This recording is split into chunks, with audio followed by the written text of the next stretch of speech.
มาเบิ้งนะคนที่ work smart จะต้องเป็นแบบนี้ข้อแรกเลย S เนี่ยแปลว่า specific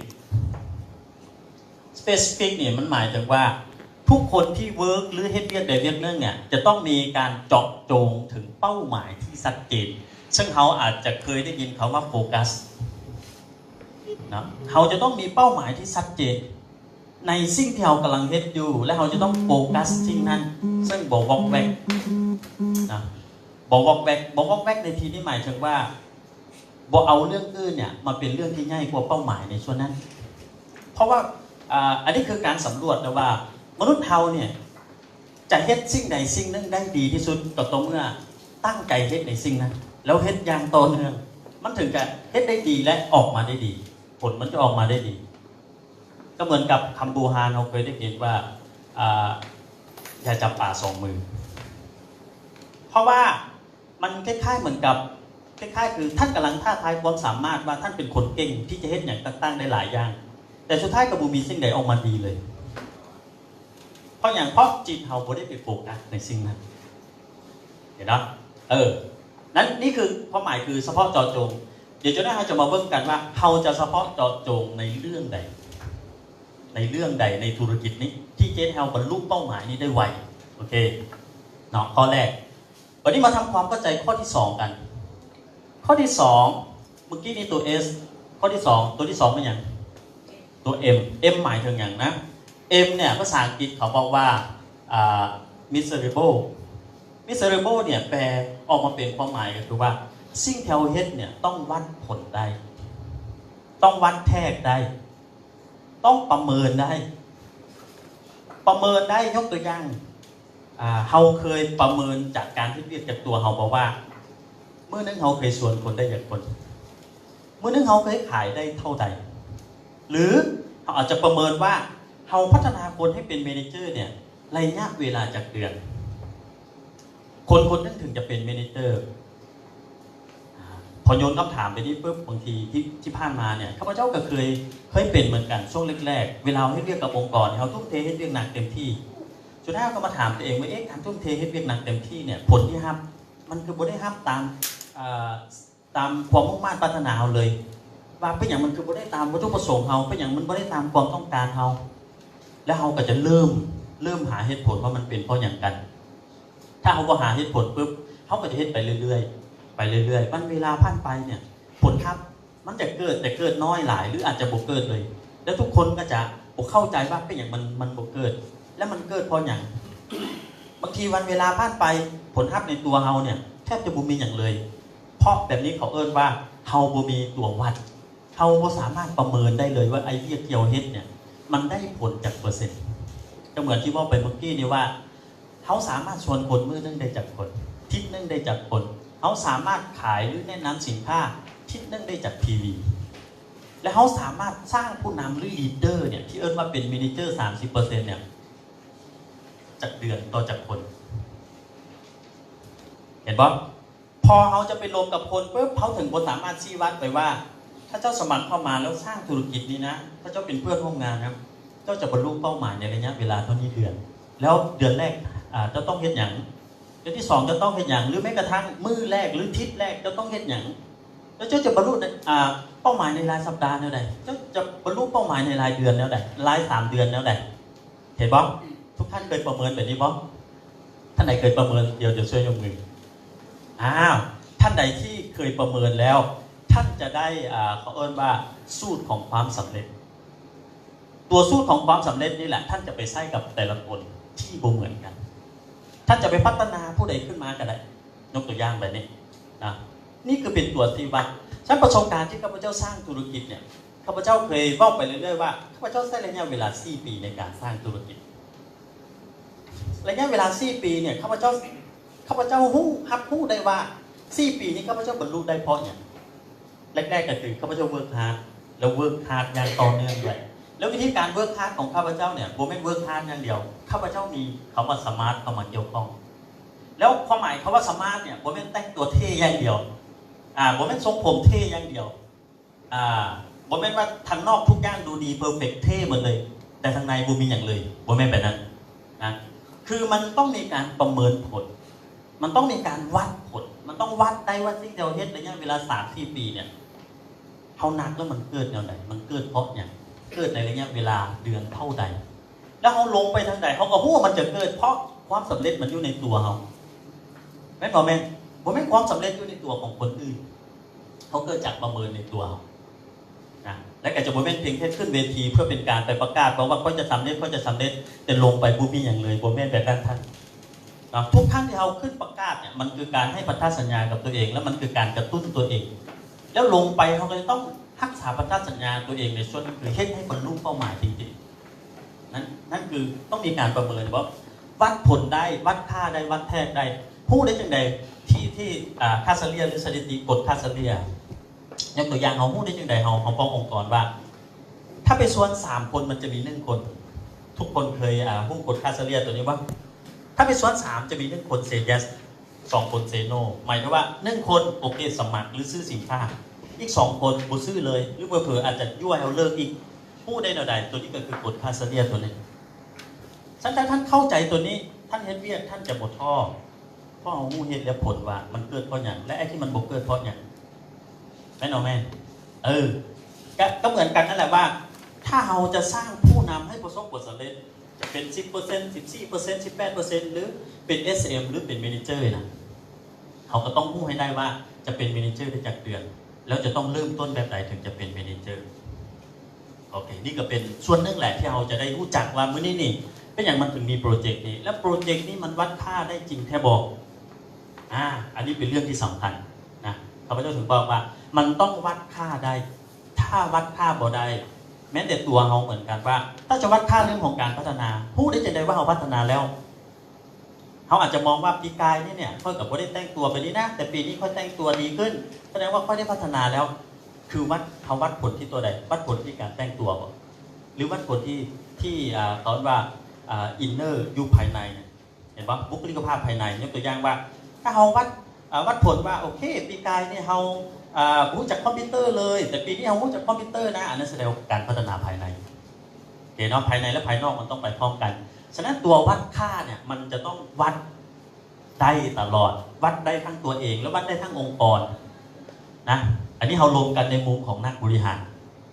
ถ้าเราวัดค่าพวกนี้พอได้ปุ๊บท่านจะช่วยกับธุรกิจนี้แล้วสุดท้ายท่านจะมีความรู้สึกว่าใช้ระยะเวลาไปนานเท่าใดผลที่เกิดขึ้นมันก็บ่ได้ถามใจและถามวัตถุประสงค์ท่านเลยแล้วมันเหมือนกับการที่ท่านจะฮู้ล่วงหน้าว่าเฮานี่ล้มเหลวกับธุรกิจนี้แล้วแต่บางทีเขาอาจจะบ่ฮู้ด้วยว่าเฮาล้มเหลวเนาะเพราะเฮาบ่มีแผนการเขาเอิ้นว่าการที่บ่มีแผนก็คือการวางแผนล้มเหลวนั่นเองเพราะว่าการที่บ่มีแผนเฮาจะปะแต่ละมื้อเวลาเนี่ยผ่านไปแต่ละวันจะเสร็จสุดท้ายปุ๊บพอมาฮู้ทีหลังก็คือบ่มีหยังแล้วนั่นแหละเฮาถึงมาฮู้ตัวว่าล้มเหลวแล้วเห็นบ่ฉะนั้นเขาจะเป็นแบบนั้นแล้วปี 2019เขาจะต้องปรับให้ดีขึ้นแม่นบ่แม่นทุกท่านแม่นเนาะโอเคนะต้องวัดผลได้เพราะว่า measurable วันนี้ข้อที่3คือ A ของ SMART เนี่ย A หมายถึงหยัง A เนี่ยนะ achievable ก็คือสิ่งที่เราวัดผลเนี่ยมันต้องสามารถเป็นไปได้มันต้องเป็นไปได้ความหมายเขาว่ามันต้องเป็นไปได้มันคืออย่างความหมายคือว่าการไปส่วนคนเนี่ยมันมีความเป็นไปได้สมมติว่าเดือนนึงเนี่ยถ้าไปส่วนคน5คนเนี่ยมันมีความเป็นไปได้แล้วมันเป็นไปได้แนวใดเดี๋ยวจะได้ขั้นตอนเนาะการไปแนะนำสินค้า 2,500 PV เนี่ยมันเป็นไปได้ซึ่งมันบุกเกินมนุษย์มนาวงง่ายๆซะเนาะถ้าไปวัดผลว่าต้องมียอดส่วนตัว 30,000 PV ต่อคนคือบางทีท่านใดที่ขายเก่งๆอยู่ในเนี่ยข้าพเจ้าก็คิดว่าท่านก็คงจะหายใจฟื้นเหมือนกันชั้นตัวนั้นมันวัดผลกว่าได้มันเป็นไปกว่าได้แม่นบ่แม่นแต่ข้าพเจ้าคิดว่าการที่เราจะตั้งเรื่องของเนี่ยตัววัดผลหรือ KPI ที่เราจะตั้งเนี่ยมันเป็นไปได้ที่จะเอามาลงกับทุกท่านเนี่ยเพื่อว่ามันเป็นไปได้แล้วมันจะเป็นไปได้เท่าไหร่เดี๋ยวจะได้มาเบิ่งนำกันเห็นนะหลายครั้งหลายทีที่ผ่านมาเนี่ยหลายครั้งเฮ็ดเวียกหลายท่านที่เวียกหนักเหมือนกันแต่เราคาดการวัดผลแล้วการประเมินว่ามันมีความเป็นไปได้บ่เราคาดไปเนี่ยพอคาดปุ๊บซึ่งหลังๆเมื่อก่อนเนี่ยประมาณปีพ ผ่านมาเนี่ยข้าพเจ้าเคยใช้ระยะเวลาในเรื่องของการเฮ็ด work plan และเอามาเป็นตัวชี้วัดกับองค์กรสิ่งที่ประเมินได้ก็คือว่าทุกคนเนี่ยอยากใช้ระบบ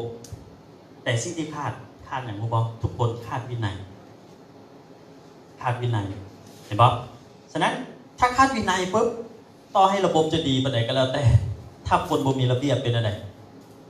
บ่มีทางที่จะให้ระบบนั้นบรรลุได้ซึ่งมันบ่แม่นระบบบ่ได้ดีแต่ปัญหามันอยู่ที่การปรับมันไม่ได้ไปปรับที่ระบบแต่มันปรับที่บุคคลว่าคนนั้นมีวินัยต่อระบบบ่โอเคฉะนั้นจุดนั้นก็เป็นจุดนึงแหละที่จะต้องเอามาทอดถอนบทเรียนข้าพเจ้าคิดว่าถ้ามื้อนี้เฮาเองจะบรรลุเป้าหมายเหมือนที่เฮาเนี่ยรวมกันแล้วเว้ากันเนี่ยเฮาจะต้องมาปรับวินัยเรื่องของตัวเฮา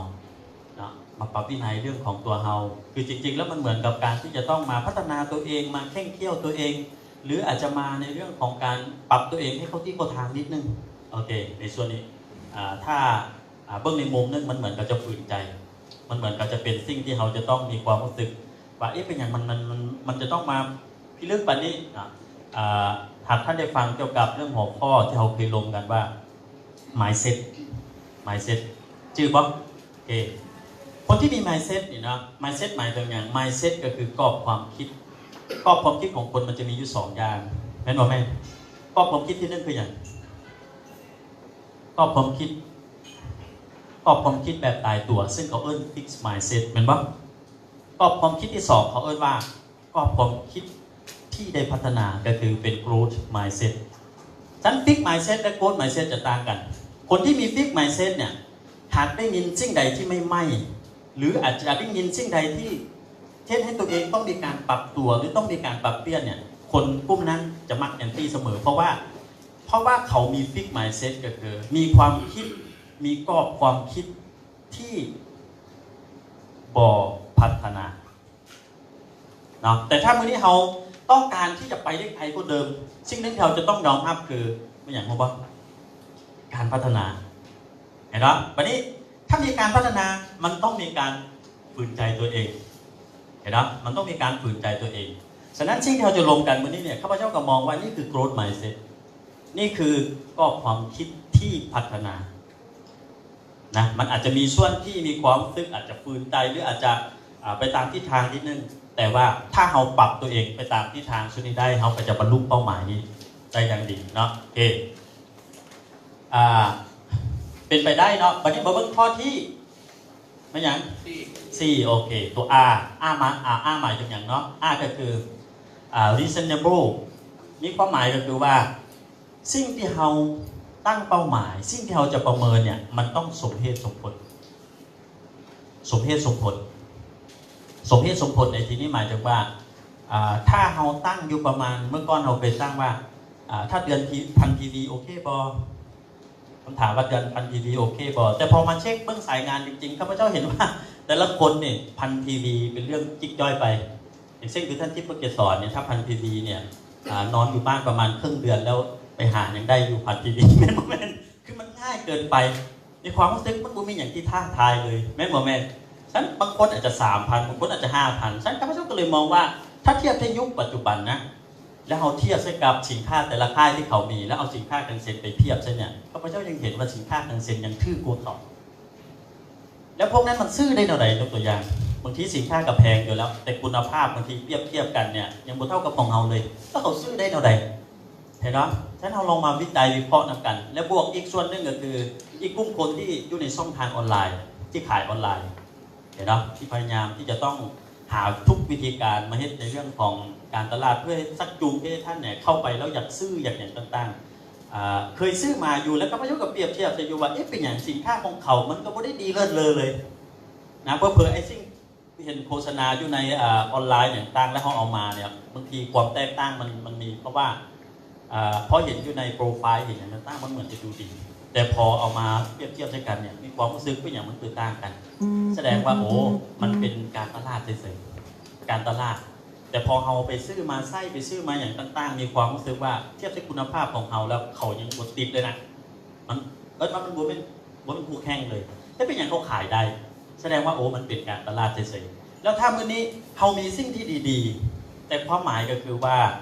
สิ่งที่มันดีเนี่ยท่านดึงข้อดีข้อเด่นออกมายังบ่ได้ดีพออย่างต่างๆพวกนี้เนี่ยเราก็ต้องได้มาลงกันแล้วว่าเขามีสิ่งที่ดีเห็นไหมแม่นว่าแม่นข้าพเจ้าคิดว่ามันสุดยอดนะตัวนี้นะฉะนั้นสินค้าของเขามันสมเหตุสมผลท่านลองเทียบเช่นเอายกตัวอย่างคือออร์แกนิกของบริษัทอื่นกับออร์แกนิกของคังเซ็นท่านลองเทียบใช่ไหมนะยกตัวอย่างคือแล้วถ้าสมเทียบเบิ่งอย่างเช่นคือลิงชื่อบริษัทอื่นกับลิงชื่อของคังเซ็นหรือมีหลายๆตัวที่ท่านสามารถที่จะเปรียบเทียบได้ข้าพเจ้าถึงมองว่ามันสมเหตุสมผลถ้าสินค้าของเราเนี่ยเขาจะตั้งอยู่ประมาณสัก 2,500 PV ต่อเดือนแม่นบ่โอเคแล้วเซต 2,500 PV ต่อเดือนมันมีตัวใดแดงเดี๋ยวจะให้ทำมาเซตกันโอเคนะแล้วส่วนนี้ข้าพเจ้าก็คิดว่าสำหรับแต่ละท่านที่นั่งอยู่นี่นะก็มีคนที่มีความรู้ความเชี่ยวชาญในแต่ละด้านที่แตกต่างกันบางท่านก็จะมีความรู้ทางด้านวิชาการและมีประสบการณ์ในด้านการเป็นแพทย์เป็นหมอเพราะว่าจะเป็นท่านข่าววันศรีเนาะหรืออาจจะเป็นท่านข่าวบุญต้อมท่านดร.บุญต้อมหรือมีหลากหลายท่านที่เป็นแพทย์เป็นอย่างต่างๆอยู่แล้วถ้าสมมติว่าถ้าไปว่าเรื่องของสุขภาพถ้าไปเอาเชิงหลักวิชาการในเชิงลึกอย่างตัวอย่างแต่ถ้าสมมติว่าเชิงประสบการณ์ในการแนะนำข้าพเจ้าคิดว่าท่านไดเรคเตอร์ที่นั่งอยู่ในห้องเนี่ยท่านมีประสบการณ์เพียบ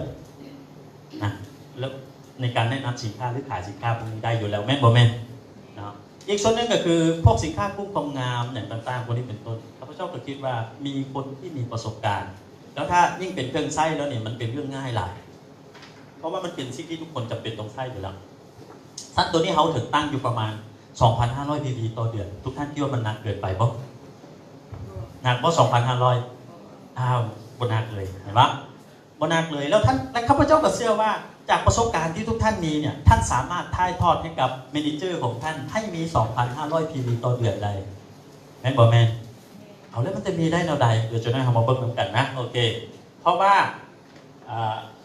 อันนี้คือวิเคราะห์และมองไปที่ประสบการณ์ของทุกท่านนะข้าพเจ้าคิดว่าทุกท่านมีได้แน่นอนได้แน่นอนวันนี้มาเบิ่งตัวสุดท้ายเนาะก็คือ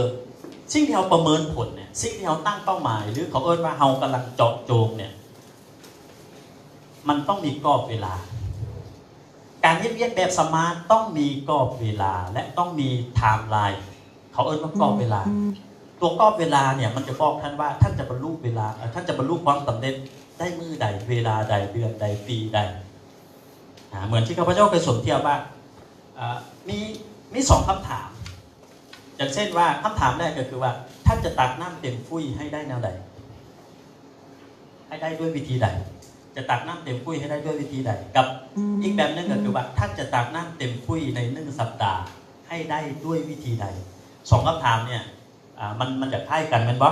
แต่ลึกๆแล้วมันต่างกันเพราะหมายถ้ามีคนแนะนำท่านว่าให้ท่านตักน้ำใส่ฟุ่ยให้เต็มตอนนี้ท่านความสามารถของท่านสามารถตักน้ำใส่ฟุ่ยให้เต็มได้ประมาณสัก100 ลิตรแต่ว่าท่านจะตักตอนใดเนี่ยยังหูก็เผลอปุ๊บท่านหู้ไปท่านก็อาจจะยังไม่ได้ตักพุ่นเดือนหน้าท่านจึงจะตักหรือเดือนหน้าท่านอาจจะตักอยู่ประมาณสัก3 คู่แล้วเดือนต่อไปท่านถึงจะตักอีกเห็นไหมเพราะอย่างนั้นเขาไม่ได้มีการกำหนดเวลาแต่ถ้าสมมติคำถามที่2มันเป็นแบบนี้แล้วว่าท่านจะตักน้ำเต็มฟุ่ยในระยะเวลา7 วันเนี่ยให้ได้เมื่อไหร่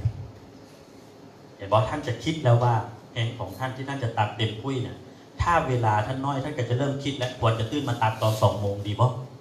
เด็กควรจะตื่นมาตักตอนเช้าดีบ่หรืออาจจะตักยาวไปถึง1 โมงดีบ่เพื่อให้มันบรรลุเป้าหมายในระยะเวลา7 วันแม่นบ่แม่น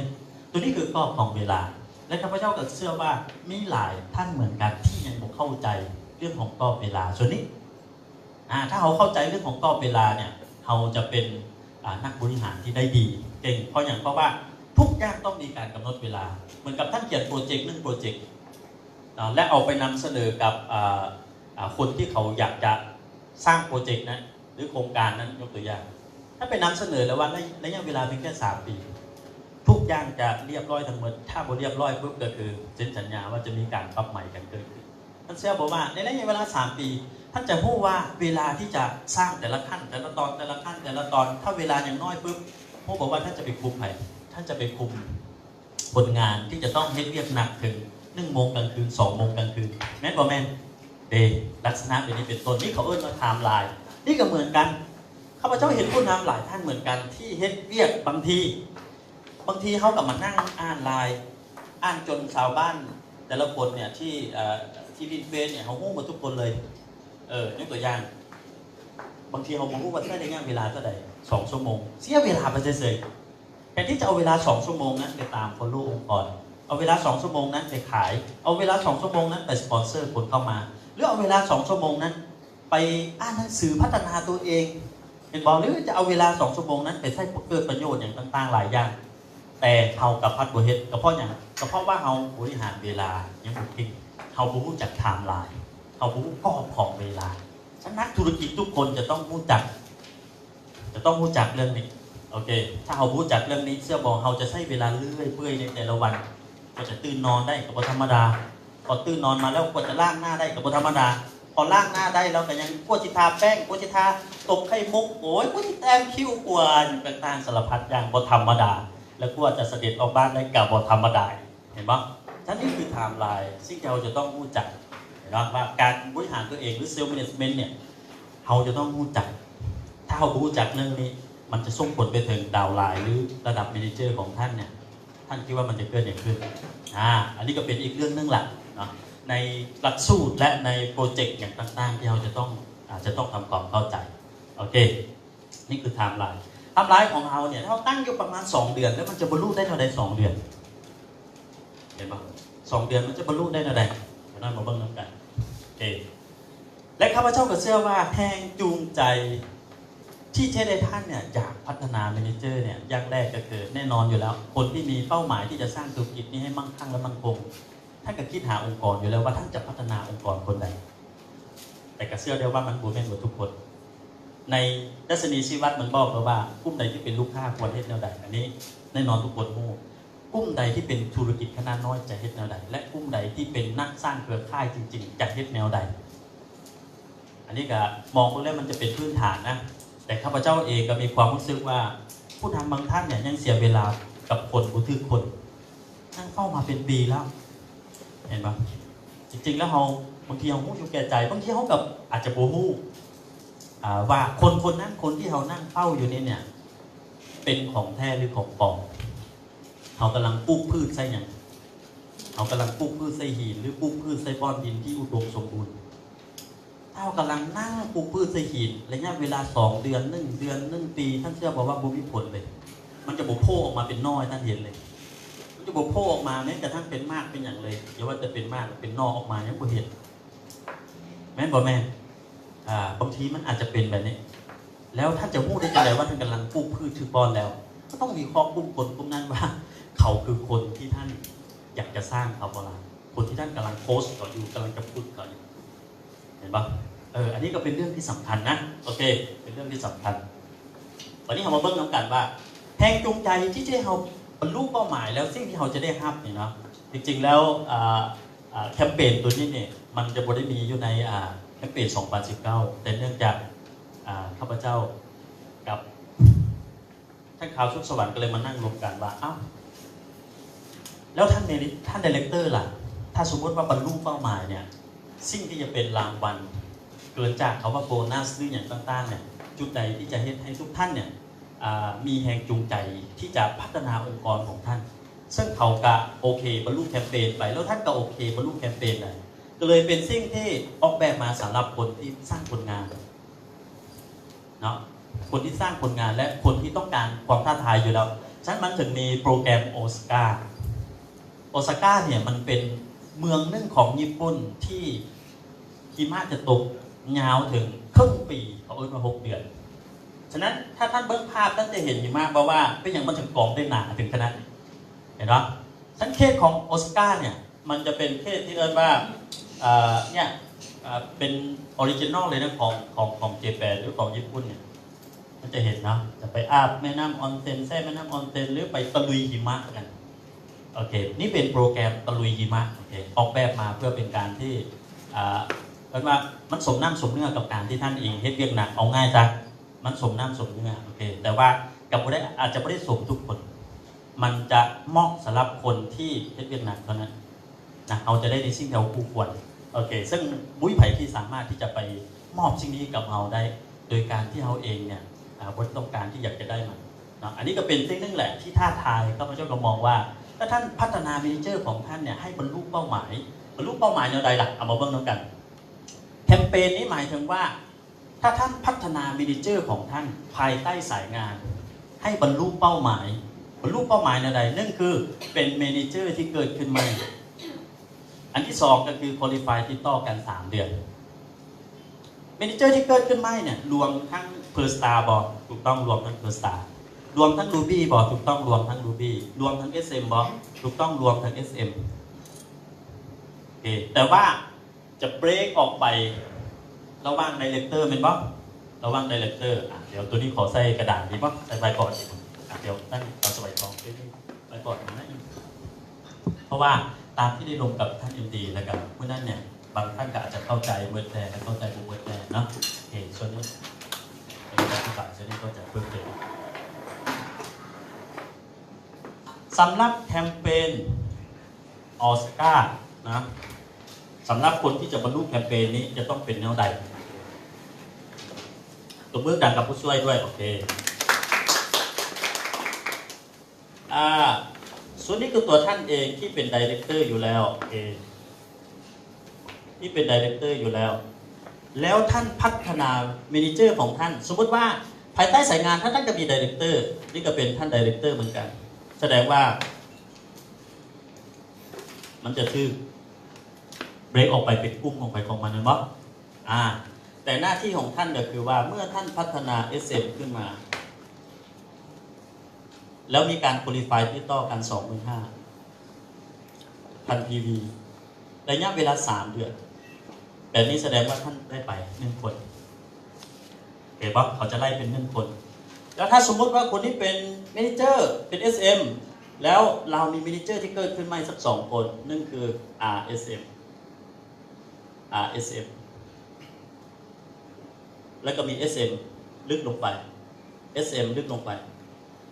แบบนี้ทุกคนมีการคุริฟายติดต่อกัน3 เดือนนี่บริษัทก็ไล่ให้แสดงว่า1 คน 2 คน 3 คน 4 คน 5 คนหรืออาจจะมีสายข้างของท่านที่คิดพัฒนาขึ้นมาใหม่ลักษณะเดียวกันแล้วมีการคุริฟายติดต่อกัน3 เดือนแบบนี้แล้วเขาไล่รวม10 คนต่อ1 ปีเนี่ยแสดงว่าท่านได้แคมเปญตัวนี้ฟรีจริงๆนะคนนึกภาพออกป่ะโอเคอันนี้ถึงเป็นเหตุและผลว่าในโปรเจกต์เนี่ยมันจะสนับสนุนให้ท่านเนี่ยมีแต่แนวได้เอาง่ายครับมีแต่แนวได้เพราะว่าคำว่าแคมเปญนี่คือจ่ายเกินแผนแล้วนะคือซึ่งมันไม่ได้รวมอยู่ในแผนมันจ่ายเกินแผนไอ้ที่แผนการตลาดบรรลุไว้แสดงว่านั่นคืออยู่ในแผน 89% แต่นี่มันเกิน 89% ไปแล้วแล้วการเดินทางไปออสการ์เนี่ยถ้าเป็นช่วงไฮซีซั่นเนี่ยท่านผู้บอกว่ามันต้องใช้เงินเท่าไหร่หลายนะก็60,000 กว่าบาทเฉลี่ยอยู่ประมาณนั่นแหละถ้าจะไปด้วย VIP โอเคปะนะแล้วไปช่วงไฮซีซั่นด้วยทุกท่านพอเห็นภาพใช่ไหมปะโอเคพอจะนึกภาพออกแล้วว่าเมเนเจอร์ของเราอยู่ใส่เนาะแต่ว่าโบได้ไล่รวมสำหรับคนที่เป็นเมเนเจอร์แล้วอันนี้ไล่เฉพาะเมเนเจอร์ที่เกิดขึ้นใหม่คนที่มันได้เป็นเมเนเจอร์แล้วแต่ว่าเป็นเพื่อสิไล่สมมติเราเป็นลูกพี่แล้วแต่ว่าพัฒนาอันนั้นเป็นเมเนเจอร์แล้วก็คือสิ่งที่บริษัทจะไล่ก็คือไล่ตั้งแต่ DTR แล้วพัฒนามาเป็นเมเนเจอร์จนไปเป็นรูบี้สตาร์เป็นเพอร์สตาร์เป็นอย่างต่างๆนี่แต่ว่าข้อดีอย่างนึงก็คือว่าสำหรับเพอร์สตาร์ของท่านหรือรูบี้สตาร์ของท่านเนี่ยแน่นอนการคุริฟายของปกติอาจจะ 25,000 แล้วนะแต่ถ้าว่าถึงที่ของมันแล้วอาจจะมาได้มาใส่เกี่ยวกับในเรื่องของคะแนนนี่อย่างการันตีโลอัพหรือยูดิประมาณสัก15,000เขาก็ไล่ให้ถือว่าเป็นเรื่องดีเชิญสมมติพัฒนาเป็น SM แล้วก็พัฒนาเป็น Ruby พัฒนาเป็นคนเดียวกันได้3เขาคนเดียวนั่นแหละแต่ว่าเขาจะไล่รวมทั้งว่าลูกทีมของคนนั้นที่เป็น SM เป็นบล็อกลูกทีมของคนนั้นที่เป็น Ruby เป็นบล็อก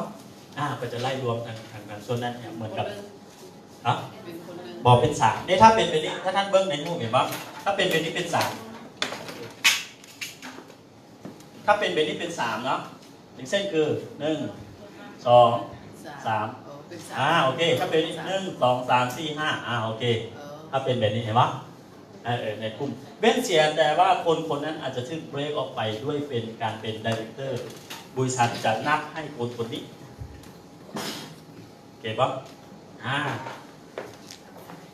สมมติว่ามินิเจอร์เกิดขึ้นแต่เดือนนึงโปรแกรมมันเกิดเดือนสองเขาจะได้เป็น เพราะว่าบริษัทจะไล่เริ่มต้นแต่เดือนเข้าไปแต่แล้วถ้าเป็นเดือนนึงเนี่ยเขาก็จะได้เป็นมินิเจอร์เข้าไปแล้ว โปรเจกต์เริ่มเดือนสองโคเพิ่มอีกเดือนนึง เว้นเสียแต่ลูกทีมของเราไหมครับ เดือนนึงหากับโคเดือนแรก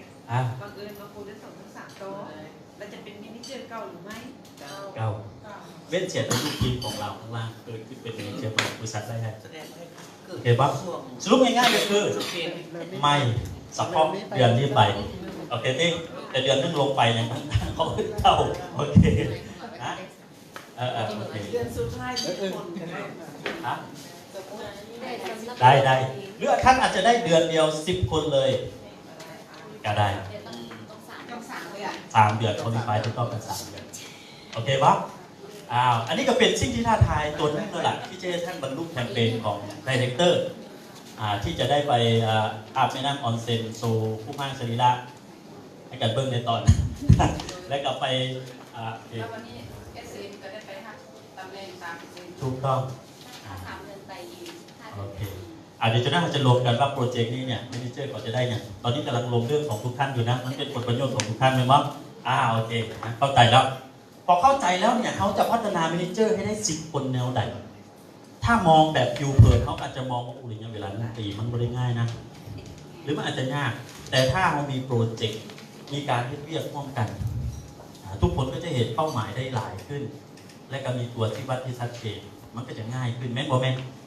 โอเควันนี้เราเบิ่งน้ำกันว่า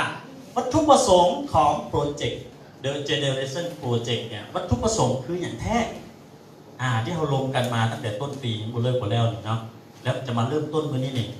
วัตถุประสงค์คืออย่างแท้วัตถุประสงค์มี2 อย่างเท่านั้นทุกท่านอย่างแรกก็คือเพื่อพัฒนา DTR เข้าใจ DTR เนาะ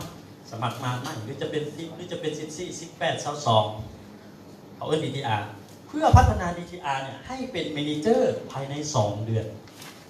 หรือ3 เดือนนี่คือเป้าหมายวัตถุประสงค์ของโปรเจกต์นี้พัฒนาเมเนเจอร์2 หรือ 3 เดือนเนี่ยให้เป็นเมเนเจอร์ DTR ให้มาเป็นเมเนเจอร์ใน 2019 โอเคป่ะแล้วจะเป็นเมเนเจอร์ได้เท่าใดนี่แหละมันก็ต้องไปลงกันต่อว่าท่านจะเอาคนกลุ่มไหนเข้ามาทุกคนจะต้องได้เรียกนำกันละวัตถุประสงค์ที่ 2เพื่อส่งต่อความสำเร็จจากรุ่นสู่รุ่นเชื่อบอกว่าถ้าสมมติองค์กรท่านเข้ามาในโปรเจกต์นี้เขาก็จะได้เรียนรู้วิธีคิดวิธีการที่ถูกต้องสุดท้ายเขาก็จะก๊อปปี้วิธีเดียวกันเพื่อไปสร้างอีกกลุ่มคนธุรกิจท่านถึงจะไปต่อได้ด้วยตัวของมันเองแต่การที่จะไปต่อด้วยตัวของมันเองนั้นเขาจะต้องเรียกนะอย่างต่อเนื่องโอเคปะย่างต่อเนื่องนะซึ่งเรียกแบบบุฟเฟ่ต์อย่างกับผมจะเกินงานเหมือนกันแม่นบ่แม่นแรกๆก็คือคอยประคบประงมประคับประคองนกยุงใบกัดมัดใบตอมเลยรับทราบแบบนี้เห็นปะนะแต่ก็มาถึงขนาดว่าบริการเซอร์วิสทุกอย่างบอกสอนให้เขาใส่มือเขาให้เป็นสอนให้เขาใส่ขาเขาให้เป็นรู้ง่ายๆสอนให้เขาใส่ศักยภาพเขาให้เป็นแต่บ่ได้หมายเพราะว่าไปตัดแข้งเขาไปตัดขาเขาโอเคอุ้มหอบอย่างก็ตั้งบ่แม่โอเคดินะธุรกิจนี้คือการช่วยเขาให้เขารู้วิธีการช่วยคนต่อโอเคสอนให้เขาตึกปลาให้เป็นแต่บ่ต้องไปตึกปลาให้เขาโอเคดิสอนให้เขารู้วิธีการตึกปลาให้เป็นแล้วจะได้ด้วยวิธีใดเอามาเบิ่งกัน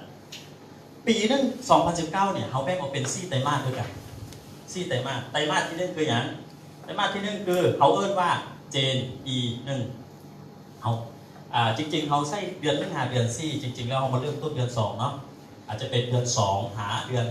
4เดือน2หา4เขาจะมีการประเมินกัน1 รอบว่าในไตรมาสแรกเนี่ยโปรเจกต์ของเขาเนี่ยเขาจะสรุปกันครั้งนึงว่ามีเมเนเจอร์เกิดขึ้นจากคนในทั่วประเทศนี้มีเมเนเจอร์เกิดขึ้นจากคนซึ่งเขาก็จะมีงานรองรับสำหรับคนที่เกิดขึ้นว่าจะมีการเสื้อซูแนวใดจะมีอย่างต่างๆพวกนี้เป็นต้น คณะกรรมการของเราได้อบรมกันละนะสำหรับในเรื่องของโปรเจกต์อาจจะบริษัทนี้จะได้มีส่วนร่วมแบบใดโอเคอันนี้เราจะได้ประสานงานกับทางบริษัทว่าโอเค บริษัทจะมาช่วยเราเรื่องใดโอเคนะวันนี้ไตรมาสที่2เนี่ยโปรเจกต์นี้จะได้เริ่มต้นตั้งแต่เดือน4 หาเดือน7เขาจะสรุปเป็นไตรมาสที่2ว่าไตรมาสที่2มีเมเนเจอร์เกิดขึ้นจากคนทั่วประเทศนี้โอเคไตรมาสที่2แล้วไตรมาสที่3ล่ะไตรมาสที่3ก็คือเดือน7 หาเดือน10มีเมเนเจอร์เกิดขึ้นจากคนไตรมาสที่4คือเดือน10 หาเดือน12หรือเดือน1ล่ะโอเคว่ามีเมเนเจอร์ไม่เกิดขึ้นจากคนคำว่าเมเนเจอร์ไม่เกิดขึ้นจากคนเนี่ยภายใต้สายงานของแต่ละท่านเนี่ยเกิดขึ้นจากคนโอเคปะอันนี้คือคณะกรรมการเนี่ยมีหน้าที่และบทบาทในการตรวจสอบและตรวจการในส่วนนี้และบวกกับในเรื่องของดัชนีชีวัดที่มันจะเกิดขึ้นแต่ละสัปดาห์แต่ละเดือนแต่ละสัปดาห์แต่ละเดือนแต่ละสัปดาห์แต่ละเดือนและบวกกับการที่จะต้องมาดูแลเรื่องของการจัดคลาสแต่ละคลาสว่าคนที่เข้าโปรเจกต์จะได้เข้าคลาสไปก่อนพอเข้าคลาสออกมาเพิ่มจะต้องเป็นแนวใดเริ่มต้นแนวใดเดี๋ยวจะได้มาเบิ่งเรื่องกันอันนี้ข้าพเจ้าขออธิบายและเสริมส่วนนี้ทุกท่านเข้าใจเกี่ยวกับเรื่องแผนนิดนึงเรื่องแผนการตลาดนะเรื่องแผนการตลาดเนี่ยนะอยากให้ท่านไดเรคเตอร์เนี่ยเบิ่งให้เห็นถึง2ส่วนด้วยกันส่วนแรกเขาเอิ้นว่าฝากซ้ายเนี่ยเนาะในแผนของทางเซ็นเกนโกเขาเอิ้นเป็นสเต็ปก็คือเป็นขั้นบันไดเป็นแผนสะสมในการขึ้นตำแหน่งจาก10เป็น14เป็น18จาก18เป็น22เป็น SM ท่านจะมีวิธีการใดให้องค์กรท่านสามารถที่จะมาเป็น SM มาเป็น Manager เห็นว่า 30% มันเติมนี้แต่นี่คือการสะสมคะแนนแผนสะสมคะแนนฉะนั้นในแผนสะสมคะแนนเนี่ยในฝั่งซ้ายเนี่ยถ้าเราเข้าใจธุรกิจนี่บ่เหมือนเชื่อบอกว่ามีหลายคนเหมือนกันที่อยู่กับธุรกิจนี่หลายเดือนหลายปีแต่ว่ารายได้บ่งอเงยเพราะว่าเขาบ่เข้าใจฝั่งขวดเขาเข้าใจแต่ฝั่งซ้ายฉันจะมีผู้นำบางกลุ่มเนี่ยถึงอาจจะเข้าใจผิดว่าเราจะต้องเพียงแค่แนะนำสินค้าหรือขายสินค้าให้บรรลุ30,000อย่างเดียวเมื่อก่อนเห็นไหมให้บรรลุ30,000อย่างเดียวฉะนั้นถามว่ามีผลภาพและมีรายได้กับธุรกิจนี้ก็มีแต่มันเป็นรายได้แบบเล็กๆน้อยๆเท่านั้นเองเพราะว่าฝั่งซ้ายเนี่ยบริษัทจ่ายอยู่ที่ 30%แต่ฝั่งขวาเท่าใดเดี๋ยวจะได้มาเบิ่งน้ำกันฝั่งซ้ายมันเป็นแผนสะสมคะแนนคนที่จะอยู่ฝั่งขวาแล้วมีรายได้เติบโตและเติบโตมหาศาลแล้วรายได้งอกเงยอย่างต่อเนื่องเนี่ยคนที่อยู่ฝั่งขวานะจะต้องเป็นคนอย่างไรอะไรตอบได้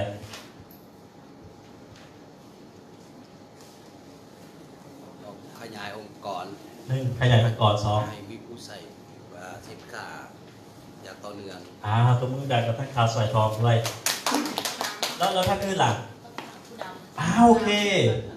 ตัวมือดันให้กับ2ท่านที่ตอบถูกนะสรุปง่ายๆก็คือว่าสิ่งที่ฝั่งซ้ายและฝั่งขวาเนี่ยต่างกันก็คือว่าคนที่จะมีรายได้งอกเงยและเติบโตหรือเป็นมูลมรดกหรืออย่างต่างๆเหมือนเที่ยวลมในแผนอย่างต่างๆในฝั่งขวาต้องเป็นคนที่พัฒนาผู้นำเป็นซึ่งผู้นำในที่นี้เราเอิ้นว่าพัฒนาคนให้เป็นเมเนเจอร์เป็นพัฒนาคนให้เป็น SM เป็นเห็นไหมฉะนั้นเขาลองสังเกตไปว่าธุรกิจนี้บกเกี่ยวว่าท่านจะอยู่ตำแหน่งใดหากท่านพัฒนาคนยังโบเก้งนี่ยังโบเป็นเลยนี่อันตรายอันนี้คือต้องพัฒนาให้ไวเพราะถ้าท่านพัฒนาคนยังโบเป็นเลยเนี่ยการงอกเงยในภาคขวาเนี่ยแทบจะไม่เห็นผลทุกท่านแทบจะไม่เห็นผลฉันวันนี้ท่านต้องเข้าใจแผนก่อนเรื่องพื้นฐานเลยนะนี่ที่ข้าพเจ้าพยายามแยกให้เห็นทั้งสองฝากเนี่ยสังเกตบ้างเลยคนที่มีรายได้มหาศาลเพราะว่าเขามีคนหรือลีดเดอร์ที่เกิดขึ้นในสายงานเขาย่างต่อเนื่องแล้วลีดเดอร์ที่มีคุณภาพด้วยลีดเดอร์ที่มีคุณภาพผู้นำที่มีคุณภาพคือเป็นผู้นำที่สามารถสร้างผู้นำต่อขึ้นได้เห็นป่ะต่อให้ท่านจะอยู่หรือไม่อยู่ในธุรกิจนี้แต่ผู้นำเขาก็สามารถพัฒนาผู้นำต่อไปได้แบบนั้นแหละเขาเอิ้นว่าธุรกิจท่านจะงอกเงยมันจะกลายเป็นแอสเซทก็คือทรัพย์สินโอเคปะ อันนี้คือท่านไดเรคเตอร์ต้องทำความเข้าใจเพราะว่านี่เป็นบทบาทและหน้าที่ของไดเรคเตอร์หลักๆเลยนะหน้าที่ของไดเรคเตอร์ก็คือพัฒนาคนให้เกิดขึ้นฉะนั้นอัตราซี่วัดเนี่ยถ้าเอามาลงเรื่องของ miserable อัตราซี่วัดอยู่ว่าปีนึงผ่านไปเรามีเม็ดของ manager เกิดขึ้นจากคนภายใต้สายงานเรานะผมเกี่ยวกับไซไลน์เลยภายใต้สายงานเราจากคนเห็นไหม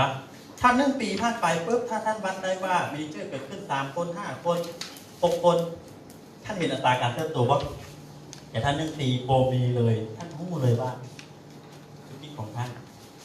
โบมีการเติบโตฉะนั้นนี่คือบทบาทแล้วหน้าที่หลักของท่านไดเรคเตอร์ก็คือว่าพัฒนาเมเนเจอร์ขึ้นมาให้ได้เห็นป่ะ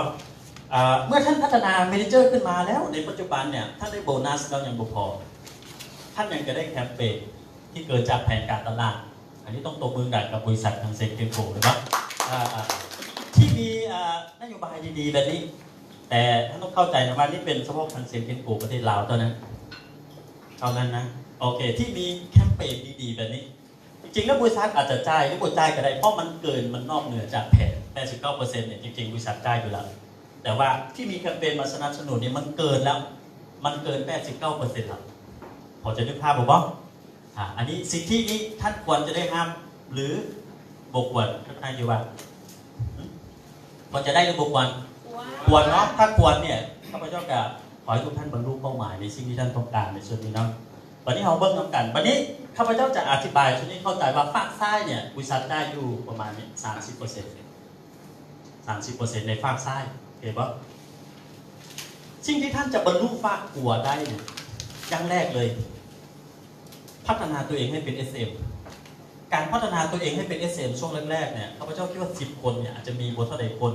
ที่เอาใจใส่คุกคีกับแม่ทีมว่าขั้นตอนในการสร้างคนจาก10เป็น14เป็น18จาก18เป็น SM เนี่ย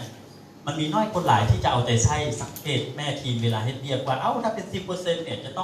จะเป็น 14% ต้องเฮ็ดอะไร 18% ต้องเฮ็ดอะไร SM ต้องเฮ็ดอะไรเห็นไหมมีน้อยคนและคนที่สังเกตติดตามแบบนี้ได้ดีเนี่ยเขาจะสังเกตว่าเม็ดผู้นำที่เกิดขึ้นภาคกว่าจะเติบโตหลายเพราะว่าเขาพัฒนาคนได้แต่อีกกลุ่มนึงก็อาจจะไม่ได้ใส่ใจเรื่องนี้เลยเพราะเขาไม่ได้รู้ว่ามันจะมีผลอย่างกับภาคกว่า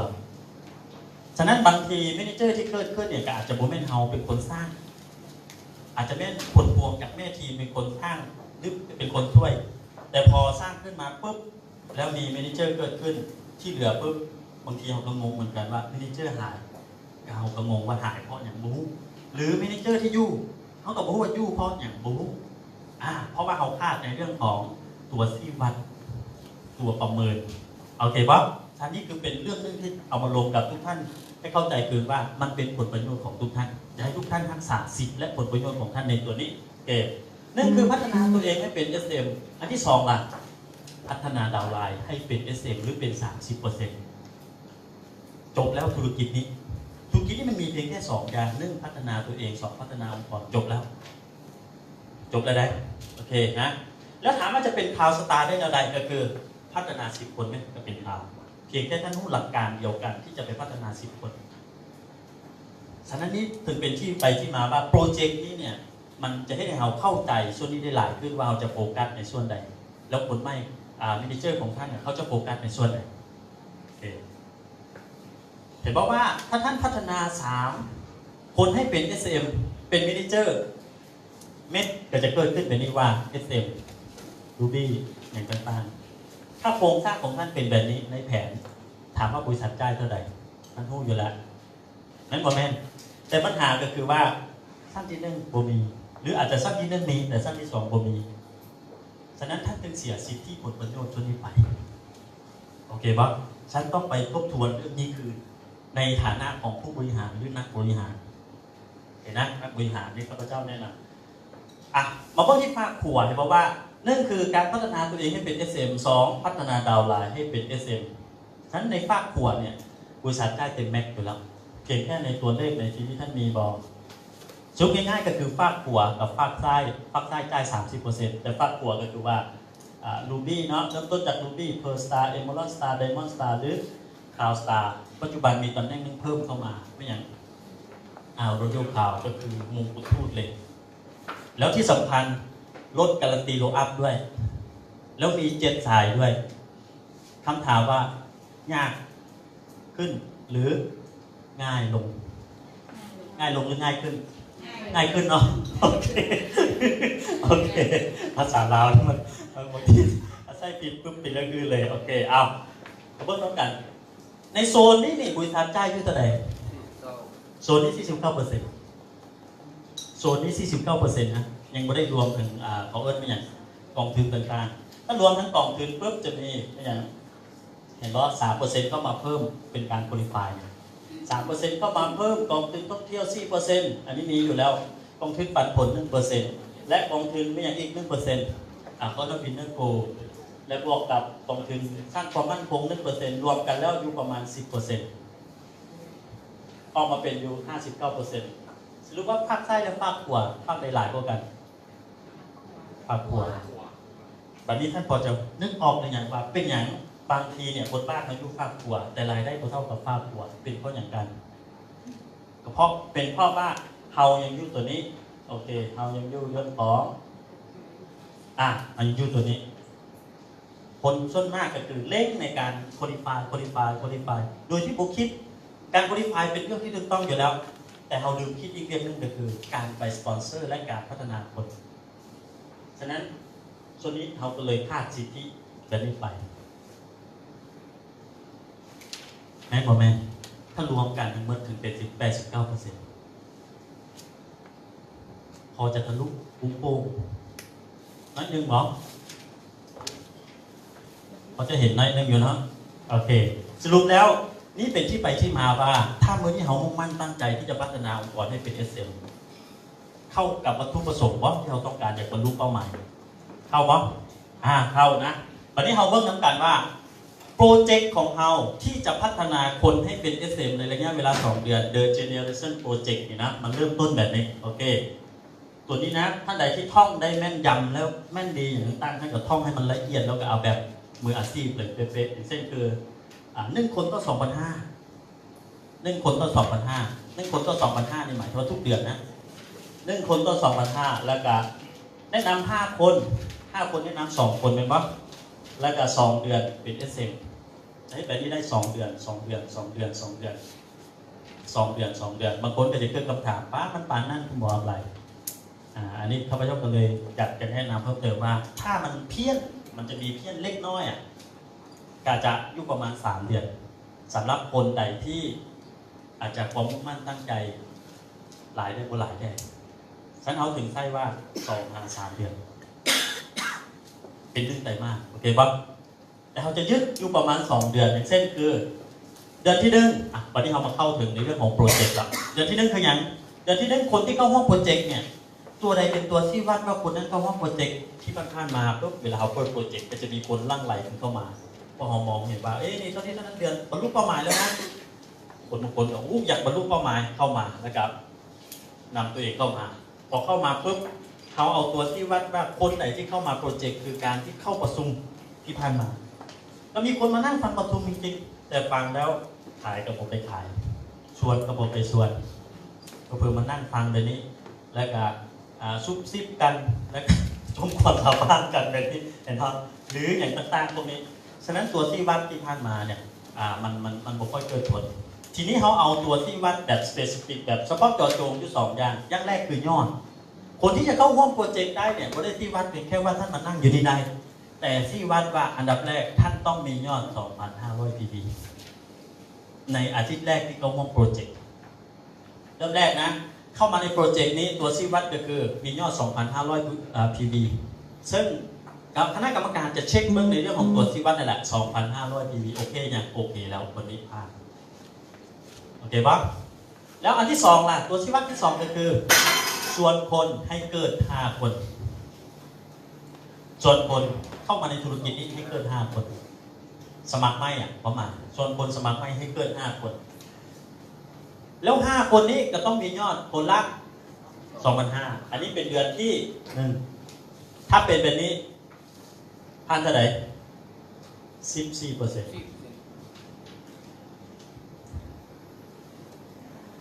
เดือนที่1นั่นนี่แต่ว่า action plan หรือตัวที่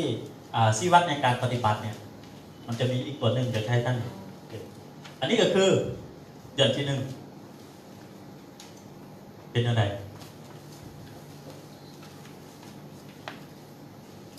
เป็นไงบ้างมาลองโกหูเนาะแต่ที่แน่ๆเฮ็ดอยู่แล้วแม่นบ่แม่นโอเคนะเป็นสิ่งที่ท้าทายข้าพเจ้ามองว่ามันอาจจะบ่ได้หนักเกินไปเกินความสามารถของเราแต่ก็บ่ได้ง่ายนะแสดงว่ามันอยู่ระหว่างกลางเหมาะสำหรับคนที่ต้องการที่จะใฝ่หาสิ่งดีๆโอเคป่ะคนที่บอกให้ความพัฒนาหรือความก้าวหน้าเนี่ยแน่นอนเห็นเป็นนี่ก็ถอยจากแล้วบุเป็นยังเอาให้ระบบเป็นตัวกันคนเห็นปะนะเอาให้ระบบเป็นตัวกันคนเห็นนะเอามองพอดีซึ่งถ้าบุมีตัวนี้ทุกท่านเห็นอยู่แล้วล่ะก็เกิดบางคนเห็นได้ดีคนนี้อีกเดือนเดียวเป็นSMเลยก็มีแต่เอาให้ทุกท่านประมาณนี้โอเคนะประมาณนี้พบกันที่เขาว่ากลางทางพบกันที่กลางทางสำหรับคนใดที่บอกแอคทีฟตัวเองก็จะได้แอคทีฟตัวเองมาอยู่ตรงกลางคนใดที่แอคทีฟตัวเองกายเกินไปแล้วบางทีขยันเกินเหตุการโอเคกลับมาอยู่ตรงกลางไปพบกันโอเคป่ะประมาณนี้วันนี้เราเบิ่งเดือนที่2เดือนที่2หมายถึงว่าเดือนที่2นี่หมายถึงพุ่งเดิมทักษา PV 2,500 PV เหมือนเดิมโอเคแล้วก็ไปแนะนำคนละ2คนแบบนี้ที่เกิดขึ้นเป็นนี่เดือนที่2แต่ว่าเดือนที่2จะเกิด16คนถ้าเป็นตัวชี้วัดของคนนะตัวชี้วัดของยอดก็คือ 2,500 รายเดือนอะไรก็จะตกอยู่4ถ้าเต็มก็คือ4มึงท้วนเลยแบบนี้คูณ 30%ติดเสร็จ2เดือนซึ่งเขาก็จะมีนี่ส่วนนึงเป็นตัวชี้วัดซึ่งเขาเอิ้นว่าเป็นfollow book ตัวนี้ที่จะให้เห็นว่าโอเคเดือนที่1มีกี่คนเดือนที่2มีกี่คนเห็นป่ะเขาจะเช็คตามตัวนี้โอเคส่วนนึงคนที่เข้าในโปรเจกต์นะต่อไปจะมีผู้ตรวจสอบว่าคนที่เข้ามานั่งฟังอยู่ในคลาสหรือคนที่เข้าร่วมอยู่ในหลักสูตรเนี่ยทุกคนจะต้องผ่านเหมือนผู้ใดจะเป็นผู้ตรวจสอบคณะกรรมการมีหน้าที่ในการตรวจสอบแต่ว่ายุคปัจจุบันมันก็จะมีพวกเทคโนโลยีพวกอย่างต่างๆเข้ามาเกี่ยวข้องอยู่หลายอย่างอีกส่วนหนึ่งเราก็จะได้ผสมผสานกับทางบริษัทว่าบริษัทจะได้มีส่วนร่วมสนับสนุนเอาแนวใดโอเคอีกส่วนหนึ่งนะอันนี้คือ2เดือนเป็นแล้ว SM วันนี้มาทบทวนคืนว่าเดือนที่1ก็คือผู้ที่เข้าร่วมโปรเจกต์จะต้องส่วนผลผลจะต้องมียอด 2,500 PV เห็นบอกเป็นนี้เป็น 14% แล้วในเดือนที่1เดือนที่2ก็คือแบบนี้5คนไปส่วนอีกผู้ละ2คนแล้วมียอด 2,500 รวมกันเป็น 40,000 คูณได้ 30% แต่นี่ก็เป็น SM สรุปมีท่านใดจะถามว่าสำหรับโมเดล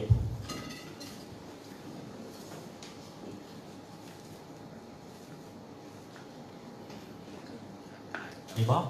ได้จะถาม พี่จะเพิ่มตัวเลข ประเมินโมเดล141เลยเป็นบ่แต่ว่าอยากคล้ายๆแต่ว่าเรื่องที่เรื่องเนี่ยเราประเมินกันเป็นรอบปีแต่ว่านี่คือเราประเมินกันรอบ3เดือนรอบ2เดือนหรือ3เดือนเราประเมินกันรอบ3เดือนหรือรอบ2เดือนแล้วโปรเจกต์ของเราเนี่ยจะสิ้นสุดตอนเป็น SM นะแล้วถามว่าเมื่อมาเป็น SM ปุ๊บคนที่เป็น SM จะไปใส่ต่ออันนี้เขาวางแผนเรียบร้อยมาแล้วว่าเมื่อคนที่เป็น SM แล้วเขาก็จะมีสิทธิ์เข้าร่วมในเรื่องของคลาสของ SM ของฟีเจอร์ซึ่งเขาเอิ้นว่าเป็น ATP เขาจะมีตัวนี้ของภาพอยู่แล้วโอเคนะมีอะไรจะถามจุดนี้บ้างพอนึกภาพของเนาะพอเข้าใจโอเคถ้าเข้าใจเพราะอย่างเป็นอย่างที่ว่าท่านต้องเข้าใจเพราะเมื่ออื่นเนี่ยจะเป็นห้องของผู้ใดของแมเนเจอร์คือลูกทีมไปได้สายงานทุกท่านหมายคือว่าเราจะโปรเจกต์ตัวนี้ให้เกิด SM โดยเฉพาะถูกต้อง SM เป้าหมายคือสร้าง SM พัฒนา SM หรือพัฒนาคนให้เกิด 30%เห็นปะแล้วเป็นอย่างต้องสร้าง SM พัฒนา SM สิ่งที่ท่านจะได้อย่างรู้เลยว่าถ้าท่านพัฒนา SM อยู่10 คนท่านจะได้อย่างเกิดจากแผนเห็นปะแล้วเมเนเจอร์เขาจะได้อย่างมันก็เลยพ่วงกันเป็นลิงก์กันเป็น2อย่างเอาเบิร์กอีกวันนี้เงื่อนไขคนที่จะเข้าห้องโปรเจกต์มีอย่างแดงข้อแรกก็คือกรอกฟอร์มสมัครซึ่งเขาจะมีฟอร์มสมัครเห็นปะในฟอร์มก็จะมีเรื่องของชื่อนามสกุล KKD ผู้สปอนเซอร์ไดเรคเตอร์ต้นสาย ดีเลกเตอร์ต้นสายเขาก็จะคิดก็คือว่าดีเลกเตอร์ต้นสายยกตัวอย่างสายท่านเอกรัตน์ นำพรก็คือดีเลกเตอร์ต้นสายภายใต้สายงานของท่านก็คือตัวท่านสำหรับท่านเขาวันทีดีเลกเตอร์ต้นสายในสายข้างๆนั้นก็จะเป็นท่านเขาวันทีคือเขาจะนับ1ดีเลกเตอร์เป็นต้นสายในนั้นก็จะมีเมเนเจอร์ของท่านเป็นทีมเป็นกลุ่มที่จะต้องเรียกร่วมกันโอเคนะนั่นคือกรอบฟอร์ม2ซื้อสินค้าให้เกิน 2,500 PV เพื่อเข้าร่วมโปรเจกต์ตัวนี้นะเดี๋ยวอธิบายคืนว่าคนที่เข้าร่วมโปรเจกต์หมายถึงว่าในทิศแรกในการกรอบฟอร์มเนี่ยคณะกรรมการจะมีการติดตามวัน1 สัปดาห์เนี่ยคนที่เข้าร่วมโปรเจกต์หรือท่านนี่แหละเริ่มต้นเข้าร่วมโปรเจกต์เนี่ยท่านมียอด 2,500 PV บอร์ดใน1 สัปดาห์นั้นถ้ามีแสดงว่าท่านได้เข้าร่วมโปรเจกต์ท่านก็จะได้รับสิทธิของคลาสซึ่งมันเป็นบัตรตัวนึงที่จะมาเรียนรู้ในเรื่องของการเริ่มต้นโปรเจกต์โอเควะมินิเจอร์ท่านก็เหมือนกันคนใดที่เข้าร่วมโปรเจกต์คือว่าเขาเริ่มต้นกรอบฟอร์มปุ๊บถามว่าได้เข้าร่วมโปรเจกต์หรือยังอันนั้นเพียงแค่1 เงื่อนไขแต่เงื่อนไขที่2ที่เข้าร่วมโปรเจกต์ก็คือเขาต้องเอาบิน 2,500 PV หรืออาจจะเช็คยอดทางออนไลน์ว่าโอเคเขามี2,500 PV แสดงว่าเขาผ่านโปรเจกต์นั้นเขาก็จะได้เข้าร่วมคลาสที่จะพัฒนาให้เกิด 2,500 PV ทุกเดือนและให้เกิดคน 5 คนโอเคในสัปดาห์แรกแต่นี่ Action Plan มันจะมีข้อกำหนดอยู่เนาะโอเคส่วนคนสมัคร5 คนแล้ว5 คนต้องมีการแนะนำ5 คนเนี่ยใช้สินค้าให้เกิด 2,500 PV ทับสิทธิในการเข้าร่วมหลักสูตรในการพัฒนาในโปรเจกต์โอเคปั๊บเดือนที่2คนที่เข้าร่วมโปรเจกต์เงื่อนไขคือรักษายอด 2,500 PV นะในอาทิตย์ที่1ของเดือนในอาทิตย์ที่1ด้วยนะของเดือนทุกเดือนต้นเดือนนั้นเป็นเดือนรักษายอดจะรักษาได้แนวใดจะมีอยู่2 กรณี1คือจะแนะนำองค์กรให้รู้จักวิธีการลงทุนแนวใดหรือถ้าเขามองว่าต้นทุนเขาอาจจะมีอยู่ประมาณสัก 6,000 กว่าบาทเลยทีเดียวเขาจะแนะนำแบบใดให้เกิด 2,500 PV ใน1 สัปดาห์ดูภาพบอกว่าโอเคและปัจจุบันมันจะพ่วงไปถึงในเรื่องของกลุ่มสินค้าแต่ละกลุ่มที่บริษัทจัดไว้แล้วอย่างเช่นคือโปรจีนออร์แกนิก3 ประสานรวมกันนั้นมันตกอยู่ประมาณ 6,000 กว่าเศษคะแนนจะตกอยู่ 2,500 คะแนนได้ของแถมไม่อย่างแรกปึ๊บนะครับพอคนที่มีสินค้าก็จะได้มาเข้าคลาสเรียนรู้ว่าจะแนะนำสินค้ากลุ่มนี้ได้แนวไหนโอเคปะตัวนี้เป็นต้นอันนี้คือ action plan เนี่ยหมายถึงว่าแผนปฏิบัติคืออย่างมาเบิ้งนะแต่มันจะน้อยนิดนึงแต่ว่าพวกนี้มันถ้าจะได้เบอร์หลักจะมีเอกสารนี่อย่างต่างๆนะอาทิตย์แรกก็คือคนที่เข้าร่วมโปรเจกต์นี้ถ้าทุกท่านมานั่งอยู่แบบนี้จะถือว่าทุกท่านอยู่ในช่วงแรกๆและอาทิตย์แรกของการเข้าร่วมโปรเจกต์นั่นก็คือเขาเรียกว่า preview project แบบนี้เมื่อท่านได้รับการแบบนี้ท่านสมัครเข้าโปรเจกต์ก็พร้อมสมัครแล้วภายในอาทิตย์เนี่ยเริ่มต้นแต่วันนี้อีก7 วันข้างหน้าเนี่ยเราจะกำหนดวันนี้วันที่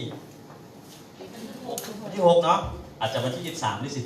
14นะจะเป็นตัวชี้วัดว่ามาเช็คว่าคนที่ก็ฟองไปทั้งหมดจำนวนเนี่ยมี 2,500 อยู่ถ้ายังบ่มีแสดงว่าท่านยังไม่ได้เข้าร่วมโปรเจกต์ตัวชี้วัดบ่แม่นว่านี่เขาเอายอดมาเป็นตัวชี้วัดเห็นป่ะหรือทิศแรกแล้วทิศต่อไปล่ะภายใน1 เดือนนั้นท่านต้องเฮ็ดอย่างแรกทิศที่1เขาให้แนะนำ1 คนทิศที่2ให้แนะนำ2 คนทิศที่3ให้แนะนำ2 คนแล้วทิศที่4ล่ะทิศที่4ก็คือมันนั่งประเมินว่าคนเกิดขึ้นครบหรือยังยอดเกิดขึ้นครบหรือยังถ้ายังเช่นใดจะตามคนโลกส่วนใดสรุปแล้วใน1 เดือนต้องมียอดอยู่ 2,500 และมีคนเกิดขึ้นอยู่5 คนแบบนั้นแสดงว่าบรรลุเป้าหมายในเดือนแรกคือพาบอกว่าฟังไปนี้อาจจะงงๆนิดนึงเนาะเดี๋ยวถ้าเป็นเพื่อนกระสานผู้ที่จะเข้าใจละเอียดโอเคในเดือนที่2ล่ะในเดือนที่2ของอาทิตย์แรกก็คือเขาเอิ้นว่าประชุมทีมที่เซ็นเตอร์ทุกคนต้องผู้ดูแลกลุ่มของตัวเองหรือทีมของตัวเองเห็นปะฉะนั้นภายใต้สายงานนั้นที่ท่านจะดูแลกลุ่มของท่านอย่างไรภายใต้สายงานของท่านข่าวหรือท่านเอมอลอนอย่างตั้งแต่ท่านจะดูแลกลุ่มของตัวเองแนวใดแล้วนอกจากนี้ก็จะเป็นในเรื่องของส่วนกลางก็จะเกี่ยวจัดคลาสซึ่งคลาสในทีนี้ก็คือว่าเป็นส่วนกลางที่จะเปิดโอเพ่นให้กับทุกคนทุกกลุ่ม แต่การดูแลเฉพาะกลุ่มแน่นอนอยู่แล้วการเรียกเป็นทีมมันต้องได้ปรึกษามันต้องได้หารือมันต้องได้เช็คได้ตามกันว่าโอเคไผ่ยังข้านยังเดือยังบ่พอต่อใดโอเคปะทุกท่านจะต้องรู้จักวิธีการบริหารและดูแลทีมของตัวเองหรือแม้กระทั่ง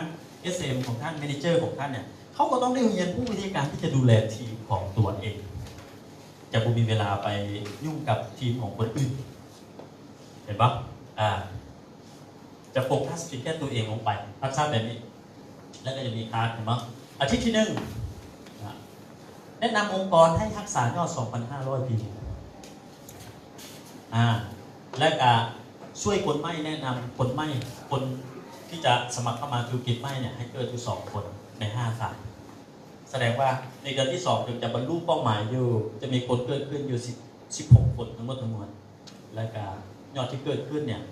ในเดือนที่2มันจะตกอยู่40,000 คนนั้นจะบรรลุเสร็จขอนึกภาพตามไปได้บ้างโอเคนะ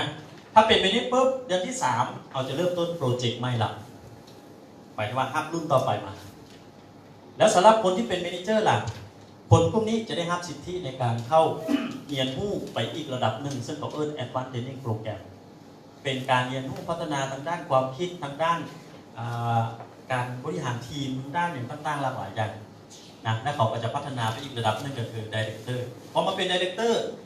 ก็จะมีคอร์สของพัฒนา Director ข้าพเจ้าแยกมันเป็น3 โซนว่าระดับ DTR ในการเรียนรู้จะต้องระดับใดระดับ Manager ในการเรียนรู้เกี่ยวกับเรื่องของการพัฒนาต้องระดับใดแล้ว Director ต้องเรียนรู้ด้วยพอเขามาเป็น DTR เขาเริ่มสะสมความรู้เนาะเก็บกำความรู้ผิดได้ทึ่งได้พอมาเป็น Manager ก็เริ่มแม่นยำขึ้นเรียนรู้ได้หลายขึ้นพอความรู้หลายขึ้นพอมาเป็น Director ปุ๊บมีความรู้แล้วจะใช้ความรู้แนวใดฉะนั้นคอร์สของ Director ถึงจะออกมาเป็นในเรื่องของเขาว่าknowledge management หมายถึงว่าการบริหารจัดการความรู้ของตัวเองถ้าเป็น DTR จะต้องลงอย่างเป็น Manager จะต้องลงอย่างเป็น Director จะต้องลงอย่างเห็นปะถ้าเราความรู้เรื่องการจัดการบริหารความรู้ตัวเองบางทีเราจะเว้าน้ำไหลไฟท่วมแต่เราก็รู้ว่าเราเว้าเรื่องไหนกับผัดแบบนั้นจะไม่ได้ประสิทธิภาพโอเคปะมันก็เหมือนกับการปลูกผักฉะนั้นมันก็จะมีช่วงระยะเวลาเหมือนกันว่าช่วงใดควรจะหดน้ำนั้นนิ้วผักต้องการน้ำแต่ผักกับบ่ได้ต้องการน้ำแบบทุกวินาที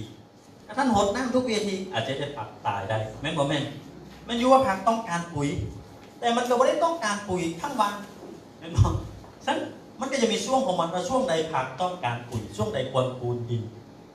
โอเคปะแสดงว่ามันจะมีช่วงและระยะการของมันแม้แต่ทั้งองค์กรของเราเหมือนกันว่าถ้าผลไม่ควรจะลงแนวใดแล้วต้องลงประมาณเท่าใดเห็นปะแล้วถ้าเป็น Manager ต้องเท่าใดและลงประมาณเท่าใดเป็น Director ต้องเท่าใดและลงประมาณเท่าใดอันนั้นคือการใส่ความรู้ที่มีเนี่ยให้ขึ้นกับทุกคนอันที่1มันที่เราเมื่อยหลายอันที่2เราจะให้เทียบได้อย่างมีประสิทธิภาพนั่นแหละคือสมาร์ทโอเคปะโอเคแล้วนี่คือเดือนที่3นะเนี่ยเริ่มต้นโปรเจกต์ละวันนี้ท้ายสุดและสุดท้ายนี่ก็คือบิ๊กแคมเปญสำหรับท่านเมเนเจอร์เมื่อเขาพัฒนาตัวเองให้เป็นเมเนเจอร์แล้วเมเนเจอร์จะได้ยังส่วนนึงทุกท่านพูดกันแหละแต่ว่าอันนี้คือเอามาตอกย้ำคือว่าถ้ามีการคุริฟายเขาจะยึดถือการคุริฟาย 25,000 ทุกเดือนถ้าคุริฟาย3 เดือน 25,000 จะได้ยังนั่นคือได้สิทธิในการต้องร่วมสัมมนาท่องเที่ยวต่อไปสัมมนาเนี่ยท่านต้องสัมมนาท่านต้องบอกว่าสัมมนาท่องเที่ยว SF คนละ4 มื้อ 4 คืนก็อย่างจะเอิ้นว่าสัมมนาท่องเที่ยวก็คือทั้งไปเที่ยวนะและทั้งไปสัมมนานะในภาพผมว่าเมื่อก่อนนี่SF คนละเฮาจากมื้อ2 มื้อ 1 คืนแต่ปัจจุบัน4 มื้อ 4 คืนได้เที่ยวพร้อมและได้สัมมนาพร้อมแม่นบ่แม่นถ้า3 เดือนและก็สิทธิที่จะได้ครับมีอย่างแรกกองทุนการท่องเที่ยว 4% อันนี้บริษัทยังสะสมไว้ให้อยู่นะแล้วที่สำคัญพิเศษนะที่บุกเคยมีมาเลยได้รับปันผลพิเศษ 3% ถ้าโปรไฟล์เนี่ยยึดถือ 2,500 ติดต่อกัน 3% อันนี้ผมไม่เพียงแค่ Manager Director ก็เหมือนกันทุกคนได้รุ่น 2,500 ปุ๊บจะเสีย 3% ไปโอเคปะถ้ามี 2,500 3% ได้ทุกเดือน วันนี้ถ้า5 เดือนของ25,000เราได้อย่างแดนั่นคือได้ซิปเดินทางท่องที่ได้ซิปเดินทางไปเอสเอ็มโพลัมนี่นะฟรีซิปเดินทางหมายถึงว่าขึ้นรถอย่างตั้งๆจะไม่ได้มีค่าใช้จ่ายจะกีบเลยไปทำกันในที่บ้านมาเนี่ยเขาจะต้องเดินทางเองเหมือนว่าแต่นี่บุญมีค่าใช้จ่ายเลยถ้า5 เดือน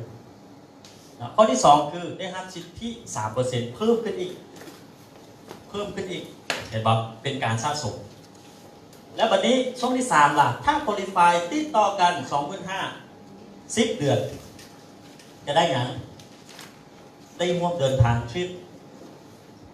ท่องเที่ยวประเทศสิงคโปร์ล่องเรือสำราญเป็นประเทศที่พัฒนาแล้วสิงคโปร์ฉันดาวไลน์ไปจะได้ไปเห็นประเทศที่เขาพัฒนาว่าเป็นแนวใดแล้วจะไปกลุ่มใหญ่ด้วยท่านเอ็มดีได้ว่าข้าวว่าท่านเนี่ยได้จองที่นั่งอยู่ประมาณ80 ที่นั่งแต่ข้าพเจ้าคิดว่าถ้าเทียบกับศักยภาพของทุกท่านแล้ว80 ที่นั่งเนี่ยอาจจะบ่พอแม่งบ่แม่นนะบ๊อบโอเคแต่พยายามแจ้งท่านใบนิดนึงถ้าเกิดโอเคแต่ท่านได้จองแล้ว80 ที่นั่งจองไปแล้ว80 ที่นั่งนะแล้วมันจะเป็นการท่องเที่ยวที่แบบคือฮาปาร์ตี้ไหลมันจะสุดยอดไหลซึ่งข้าพเจ้าบอกเลยและเป็นการท่องเที่ยวแบบ VIP แล้ว VIP กับ low cost มันต่างกันอะไร low cost เนี่ยท่านกับไปได้เหมือนกันนอนโรงแรมได้กินได้เที่ยวได้แต่จุดที่ตั้งก็คือว่ายนต์ที่ไปกับต่างเห็นบอกกินกับต่างป้อนที่นอนกับต่างอันนั้นคือ low cost แต่ VIP ก็คือว่ายนต์ที่ไปก็ต้องเป็นระดับดีเอาง่ายซะโอเคป่ะอาหารการกินก็ต้องแบบผมธรรมดาเซ็ตปัดคัดถูกหรืออย่างต่างๆโอเคอาหารจะต้องแบบเริ่มดูอลังการแบบว่าคนสำเร็จกินกันคล้ายๆกันแต่นั้นนะวันที่เล่นหนักปุ๊บแล้วไปเที่ยวรางวัลที่ได้มันโอเคอันนี้คือเป็นระดับ VIP เนาะสำหรับโปรแกรมนี้โอเคนั้นท่านจะได้สิทธินี้ในเรื่องของการท่องเที่ยวสิงคโปร์โอเคและอีกส่วนนึงก็คือท่านจะได้รับสิทธิ 3% เพิ่มเหมือนกันถ้าไปถึง10 เดือนหรือ1 ปีแล้วท่านสามารถใช้สิทธิ 3% เนี่ยเป็นแต้มท่องเที่ยวก็ได้ถ้าอยากไป2 คนนะท่านบรรลุแคมเปญแล้วผมมีหรืออาจจะแฟนจะไปน้ำกัน2 คนกับใช้สิทธิตัว 3% เข้ามาเพิ่มได้คือภาพบอกว่าวันนี้แหละจะได้ไปน้ำกันเป็นคู่เพราะว่าที่ผ่านมาบางทีเฮ็ด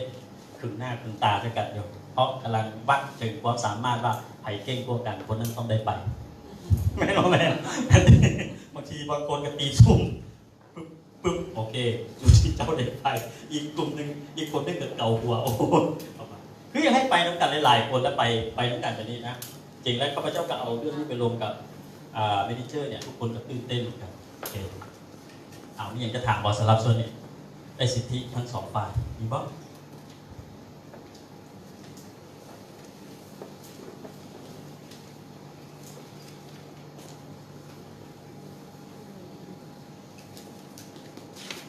สรุปบ่มีถ้าบ่มีแล้วพร้อมที่จะเข้าโปรเจกต์ยังพร้อมยังสู้บ่สู้พร้อมบ่พร้อมโอเคฉะนั้นสิ่งที่ท่านเล่ามาเนาะส่วนใดส่วนหนึ่งบอกว่าโอเคท่านพร้อมแล้วเนี่ยข้าพเจ้าเองจะวัดได้หรือบ่ได้ก็อยู่ที่เหมือนที่ว่าไปเมื่อกี้เนี่ยว่าคนที่เริ่มต้นเอาวัดกันที่เรื่องคือต้องมียอดอยู่2,500คำถามโปรเจกต์นี้ต้องเริ่มต้นกับไหนบางท่านอาจจะงงว่าต้องเป็นรวมกับคนไม่บอกหรือต้องเป็นรวมกับเมเนเจอร์บอกจริงๆเป็นอย่างจะต้องรวมกับทุกท่านเพราะทุกท่านจะต้องมาเริ่มต้นร่วมกันหมายถึงทุกคนต้องเข้าโปรเจกต์เนี่ยห้องที่2เราจะเปิดเมื่ออื่นเนี่ยก็จะเป็นลูกทีมของทุกท่านก็คือเมเนเจอร์นึกภาพออกป่ะเพื่อให้งานนี้หนักแน่นขึ้นและก็อยากให้ทุกท่านเนี่ยได้แลกเปลี่ยนความคิดเห็นบวกกับในเรื่องของการรับฟังในเรื่องของความมั่นใจในผู้ที่จะนำพาหรือเป็นแบ็กอัพของทุกท่านเนี่ยอีกส่วนหนึ่งข้าพเจ้าจะถือว่าเป็นคณะกรรมการคอยติดตามคอยทดสอบทุกท่านโชคดีอยู่ที่พอเข้าร่วมโปรเจกต์ปุ๊บทุกท่านก็จะได้ลงภาคสนามเต็มที่บริมาทเรียนเรื่องนี้เพียงแค่ว่าทอดโมงทอดยามว่าเขาจะเรียนเชิญท่านใดมาเป็นวิทยากรให้กับเพียงแค่แต่งตัวดีๆเข้ามาและก็มาให้ทอดบอกให้กับองค์กร แต่ว่าอีกกลุ่มคนนึงเนี่ยที่เขาเองจะต้องทำอยู่สองหน้าที่ด้วยกันหน้าที่แรกเขาก็เฮ็ดเวียกเหมือนกันกับท่านนั่นแหละแต่หน้าที่ที่สองก็คือเขามาเป็นผู้ที่อยู่เบื้องหลังเพื่อคอยเช็คคอยติดตามจะว่าอย่างนึงก็คือเป็นโค้ชนะที่คอยเช็คคอยตามให้กับทุกท่านอยู่เขาให้เพียงนั้นสองเท่าคำถามว่าวันนี้เป็นอย่างท่านต้องเริ่มต้นและเป็นอย่างบุคคลเหล่านี้เขาถึงเฮ็ดหน้าที่อยู่สองหน้าที่เพื่อให้ท่านเริ่มต้นไปได้สบาย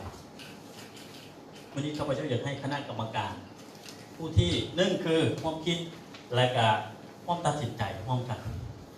คณะกรรมการเนาะซึ่งนครหลวงเนี่ยเขาก็จะมีนะหนึ่งเส้นคือ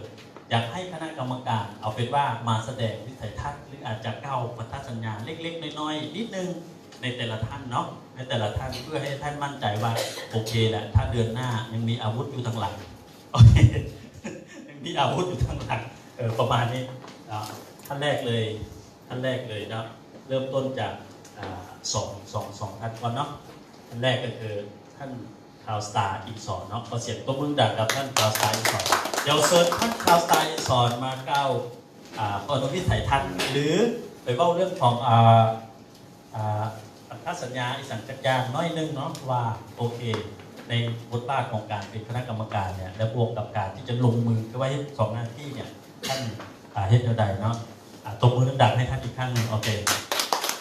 นี่เฉพาะนครหลวงนะแต่ว่าตั้งแขกก็จะมีอยู่แล้วตั้งแขกเนาะเดี๋ยวจะได้ท่านข่าวที่ดูก่อนเพื่อจะมาแนะนำเพิ่มเติม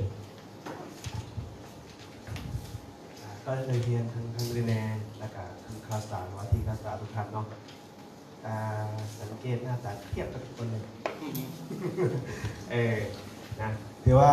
ในช่องข้าพเจ้าเองจะมีโอกาสในการร่วมกับการมองครับในช่องของโปรเจกต์แต่เราในช่องโปรเจกต์2017-18หรือ16-15-13-14ที่ผ่านมาหลายโปรเจกต์เนาะแต่2019คือจุดที่มันมีความเป็นไปได้หลายประเด็นเพราะว่าปัจจุบันนี้ทุกอย่างมันเปลี่ยนคือมันเปลี่ยนแปลงว่าจะเป็นภาพส่วนบริษัทและการผู้นำและการระบบแผนทุกอย่างทีนี้ในส่วนของการที่เขาคิดในช่วงโปรเจกต์นี้จากที่จะมีส่วนในการเกี่ยวเอกสารบางอย่างที่มาเป็นแบบอย่างในมื้อนี้และกับมื้ออื่นของเมเนเจอร์เชื่อว่าถ้าหลายๆท่านใส่ใจให้ความสำคัญรักษาสิทธิและผลประโยชน์ของตัวเองคือในส่วนของญี่ปุ่นแล้วก็สิงคโปร์ลูกทีมแล้วหลายๆประเด็นที่มันเป็นพวงที่เขาบกควรที่จะวางหรือบกควรที่จะปล่อยแล้วบวกกับคือที่ทางในวามาเมื่อกี้นี้ก็ทุกท่านเนี่ยสะดวกในการลุยเต็มที่เพราะว่าในส่วนของเขาเองทั้งจิตรกรและกับคณะทุกท่านเนี่ยถือว่าพร้อมที่จะเคียงบ่าเคียงไหลและกันทุ่มเทเสียสละในการที่จะบรรลุเป้าหมาย2019เหมือนกันสู้ขอให้บอลทุกท่านประสบความสำเร็จและก็หวังว่าเขาจะได้ไปญี่ปุ่นนำกันเนาะขอขึ้นเวทีครับก็เป็นเรื่องพันธะเนาะเพราะว่าเฮ็ด2 บทบาทใน2 นาทีโดยรวมแล้วทั้งคราวที่2จะต้องลุยกับทุกท่านเหมือนกันเห็นลุยแล้วกับคนโลตามก่อนเหมือนกันเนาะเอามาเบิ่งอีกท่านนึงเนาะรู้สึกว่าท่านจะเวิร์คฮาร์ดพอสมควรธรรมดาและบวกกับระยะทางด้วยการเดินทางค่อนข้างที่จะละเอียดละเอียดพอสมควรแต่ว่าเมื่อนี้เนี่ยท่านก็ได้เกียรติเข้ามาร่วมเนาะจะเป็นประธานระบบเอกให้มาก้าวพันธสัญญานิดนึงสำหรับท่านว่าที่มีแน่กิจกรอนันทะเนาะตบมือดังๆให้กับท่านด้วยโอเค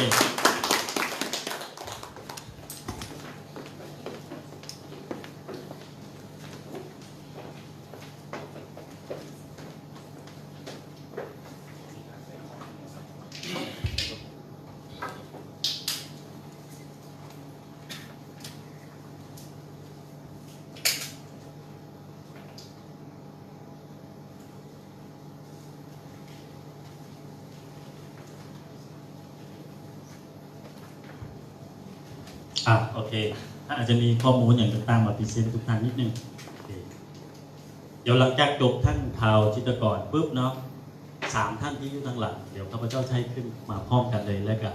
มอบส่งต่อส่วนนี้ให้กับพิธีกรชุดสวยของเราเลยเนาะเอาไปว่า เดี๋ยวมอบชุดนี้ให้กับเวทีชุดนี้ให้กับท่านข่าวจิตรกรเนาะตบมือดังกับท่านอีกหนึ่งครั้งเนาะ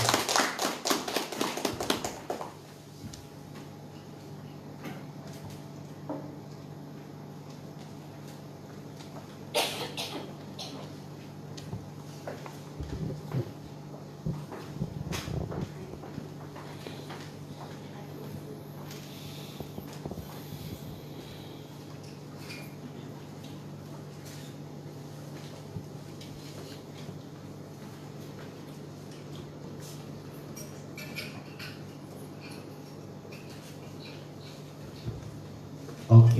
ตัวเบอร์ดันครับคนที่จะลงมาในสายโอเคถ้าเดี๋ยวนึงเนาะก็อื่นก็นับถือทั้งแพงทันมีแน่ๆแล้วก็ทันดีเรคเตอร์เขาทุกท่านเนาะที่สละเวลาประชุมแล้วประชุมอีกในหลายท่านเนาะคือประชุมดูแห่งยังไงแต่ข้าพเจ้าเองก็คือทางแน่ๆผมเราเมื่อกี้เองในนามที่รับผิดชอบส่วนหนึ่งของระบบแดนแล้วก็มีส่วนหนึ่งในการรับผิดชอบโปรเจกต์เนาะเวลาทานก็คือหลายโปรเจกต์แทนเนาะโปรเจกต์คือทันเป็นแน่ๆแต่ว่าทีมแน่ๆน่ะที่สอนเราเนาะตั้งแต่ปีการปีก่อนมันมีโปรเจกต์ตลอดแต่ข้าพเจ้าจะมีนำเสนออยู่2 ข้อเนาะอันนี้ก็คือเพิ่มเติมไม่นึงมีเวลาอยู่ประมาณ 2-30 นาทีนี่แหละหนึ่งเลยเป็นข้าพเจ้าที่ขออนุญาตที่ได้ลงเรื่องระบบพาแดนและก็สิลงเรื่องโปรเจกต์หนึ่งพอในนามข้าพเจ้าเอง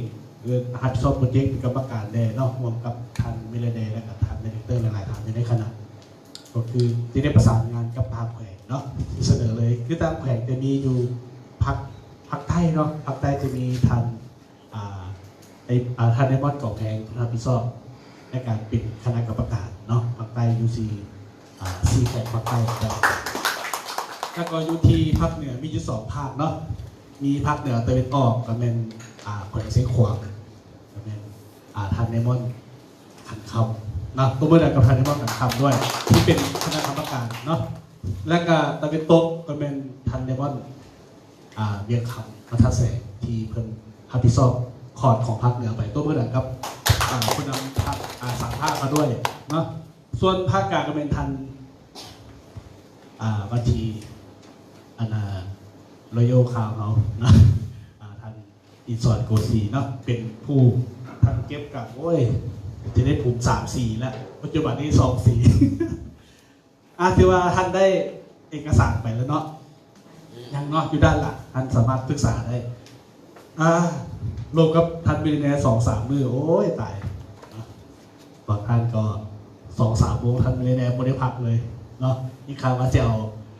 โปรเจกต์พิเศษอยู่กับผู้มีโอกาสเลย โปรเจกต์ส่วนตัวเนาะแต่วันนี้ทีโปรเจกต์นี้จะไปต่อได้ใดๆนั่นอยู่ที่ดีเรคเตอร์คอนเทอร์เบิร์นเนาะช่วยกันเขาตัวได้โฟโล่ได้ใดส่วนข้าพเจ้าเองเป้าหมายคือรอยัลและรอยัลข่าวก็คือมงกุฎทูตแน่นอนเนาะผ่านมา10 สายเขายังเฮ็ดได้แมนบอแมนทันเนาะ10 สายในรุ่นนี้โอ้โหรุ่นกระดูกเล็กเลยยังสามารถขึ้น10 สายได้ติด7 สายโคลิฟายมันก็ยากเกินไปเนาะเขาตัวมีดีเรคเตอร์อยู่3 ทางติดตัวโคลิฟายบอกกับเขาเป็นรอยัลข่าวได้7 สายถ้าข่าวธรรมดาตัวมีดีเรคเตอร์1 สายสามารถขึ้นเป็นรอยัลเป็นข่าว6 สายวันนี้ทานเดมอนเดถ้าท่านมีดีเรคเตอร์กับไมเถิดท่านก็เป็นข่าวเต็มบริหารตำแหน่งคิวบริหารเข็มมี6 สายอยู่แต่โมมีลูกทีมเป็นดีเรคเตอร์ ท่านก็นะครับได้ตำแหน่ง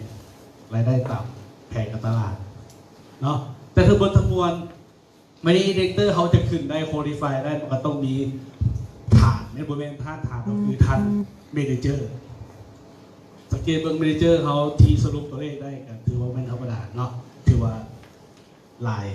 เกือบร้อยเนาะเกือบลายเกือบ100 บุคคลนะนั่นคือว่าเบื้องของโปรเจกต์เขาถือว่าเขาเต็มทีน้ำกันเอาบ่ทันเนาะแต่วันนี้ส่วนระบบส่วนกลางข้าพเจ้า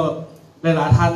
มุมมีเวลาได้เจอกันข้าพเจ้าโคเลขอเวลาด้วย1 เพราะเวลาเหลืออยู่ประมาณ15 นาทีเดี๋ยวจะนำเสนอตัวนี้ให้ท่านผู้ว่าหลายๆท่านก็ข่อยอยากขับพี่ซอดอย่างแน่จะเฮ็ดอย่างแน่มันคือบูฮู้ชัดเจนไม่ได้ข้าพเจ้าขอให้ท่านเบิ่งพอยตัวนี้ก่อนเนาะมีอยู่ประมาณ7 เพจนี่แหละ เนาะเฉพาะมื่อนี้เนาะประชุมวิกเตอร์เทเลเสียโอกาสลมด้วยหนึ่ง มีเวลา15 นาทีนะเพราะว่าพรีวิวเขากระพานไปแล้วตกลงกันว่าเมื่อกี้คือวันที่2คือบัสแต่มื่อนี้เขาไม่ได้จะขอโหวตเลยเพราะมัน10 มีเวลาเขาถึงได้ผลิตบัตรเพราะว่าพรีวิวเขาตกลงกันแล้วถึงวันที่23 เดือน 3เอาพรีวิวรอบต่อมาจัดจูงแฮมเลนมาโอเคบัสแฮมเลนมาแต่ว่าการพูดนั้นเขียนเจน้อยแต่ว่าท่านเจ้าแต่ตามตัวโลกกันมาผู้ซื้อบอลอยู่ด้านหลังจะได้เป็นนักเรียนก่อนเนาะนี่เขียนเจน้อยให้เลยท่านจะได้เป็นนักเรียนก่อนในวันที่23 เดือน 3คืองานพรีวิวนะถือว่างานพรีวิวเขาและการแบ่งสินาทีเดือนงานเลเวลเนาะ1-4ในเดือน3เดือน2เดือน3นี้เนาะมีการอยู่นี่ให้ประธานแต่ละทานเขาจะส่งให้เอกสารเนาะนี่เป็นการเปิดชิปเราเบิร์ดในรายละเอียดของเบิร์ดจากเลเวลจะเป็นคาร์ดได้แบบนี้ท่านในโมเมนต์ท่านเนาะโปรแกรมของเลเวลจะเปลี่ยนปรับหรือว่าอัพแวลูขึ้นไปสูงขึ้นอีกเนาะที่จะรับผิดชอบแต่ละรับผิดชอบและงานพวกรับผิดชอบเนาะ QC ต่างๆนี่มันเราจะได้จัดแจกตื่มนี่เป็นการนำเสนอแต่จะไม่ได้ลงรายละเอียดมันนี่จะเป็นการลงตื่มในเล็กน้อยในงานแคมป์ท่านเนี่ยครับพี่ชอบเมนเบิร์ดนี่เลยเตอร์เขามีหน้าที่อย่างใด1 2 3 4ชื่อวิสัมสูตรว่าคอยเฮ็ดอย่างคอยนะครับพี่ชอบเนี่ยโอเคป่ะท่านเขาจะส่งให้กลุ่มส่วนตัวเลยยังให้ส่วนตัวเลยยังตัวนี้ยังก็เดี๋ยวจะส่งให้ซัพพอร์ตท่านเตอร์ทั้งหมดเลยที่มีรายชื่ออย่างนี้เนาะแล้วก็product เนาะ product ATP แล้วก็ TP พิเศษต่างๆนี่ที่เป็นตารางกระบวนทั้งมวลนี่ที่ส่งให้ท่านโอเคป่ะนะคือว่าเวลาสิบหลายแต่เป็นการพาในการเพจที่สื่อเนาะแต่ที่ว่าทั้งหมดทั้งมวลนี้เรียกว่าเป็นกระบวนการพัฒนามันต้องไปซัพพอร์ตเนาะซัพพอร์ตคำว่าโปรเจกต์เขาเนาะถ้าบ่มีตัวนี้ซัพพอร์ตชัดเจนเนาะแน่นอนโปรเจกต์เขาจะเป็นต่อประการเนี่ย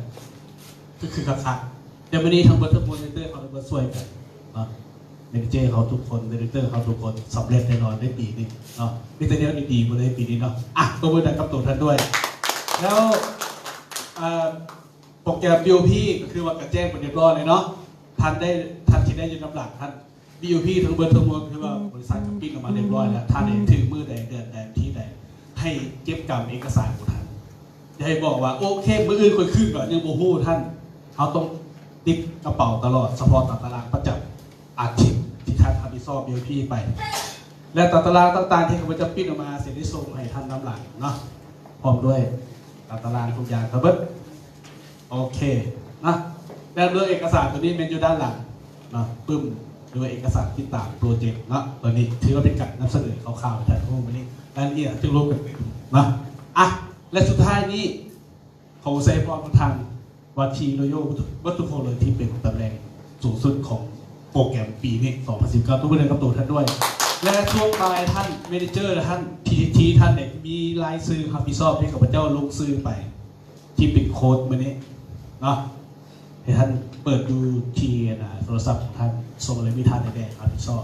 ส่งไป1 โมงเขาจะได้ลดเหมือนกับเมเนเจอร์ตื่นทางดีเรคเตอร์ท่านไหน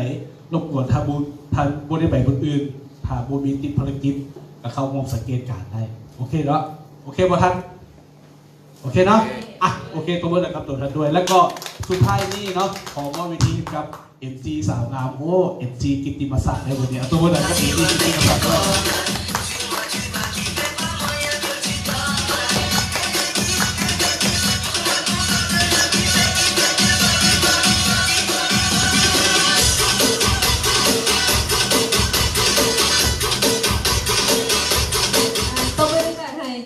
เกจิดีมาสักทั้ง2 ทานเลยเนาะว้าวทานใดลืมเรื่องของโปรเจกต์ไปแล้วโอเคตัวไม่ได้หลักให้กับทุกทานเนาะยังตื่นเต้นอยู่เนาะยังตื่นเต้นอยู่นะเพราะฉะนั้นในส่วนของโปรเจกต์ก็สรุปได้ก็คือว่าแน่นอนเนาะเขาเทรดเรียกแบบสมาร์ทและทุกท่านก็คงจะเข้าใจคำว่าสมาร์ทนั้นแบบชัดเจนแล้วเนาะว่า คำว่าสมาร์ทเนี่ยมันจะต้องทั้งภายนอกและภายในถ้าให้ข้าพเจ้าสรุปคำว่าสมาร์ทที่มันสมบูรณ์นะคือว่าโอเค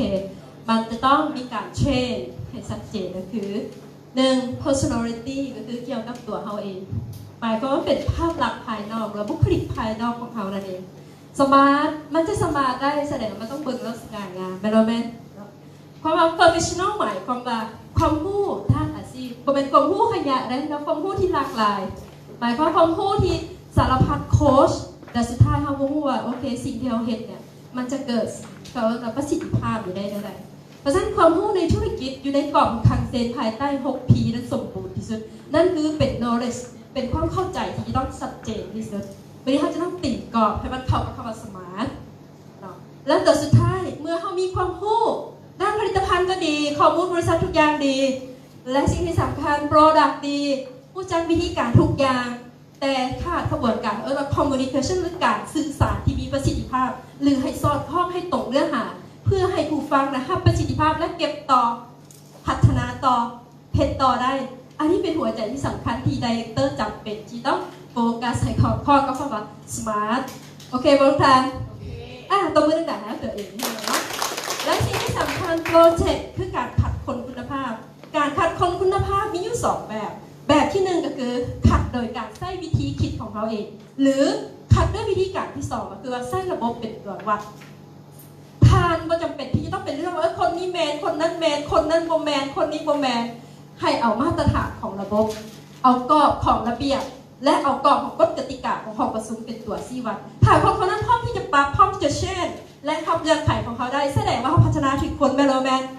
ก็จำเป็นต้องใส่เทคล้อหมดเพราะนั่นทางกำลังจะหลงทางและทางจะเสียเวลาตลอดไปข้าพเจ้าเชื่อมั่นว่าถ้าเขาใช้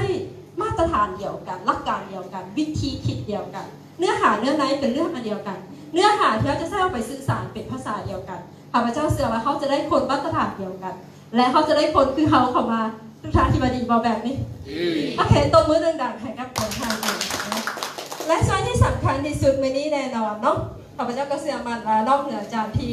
ตัวพวกเขาได้เห็นวิทยากรกิตติมศักดิ์แล้วเนี่ยเพิ่นยังเป็นทีมเขาเราเป็นหนึ่งในคณะทีมปรึกษากิตติมศักดิ์เกี่ยวกับในเรื่องของโปรเจกต์และข้าพเจ้าก็เชื่อมั่นว่าเพิ่นจะมีมุมมองและแนวคิดที่เบิ่งเห็นความเป็นไปได้และเชื่อว่าโปรเจกต์ในการดำเนินในปีนี้ข้าพเจ้าเชื่อว่าภายใต้การทำกลุ่มคณะทั้งหมดเนี่ยก็เพิ่งเบิ่งเห็นความเป็นไปได้แน่นอนหลีกเลี่ยงบ่ได้เนาะ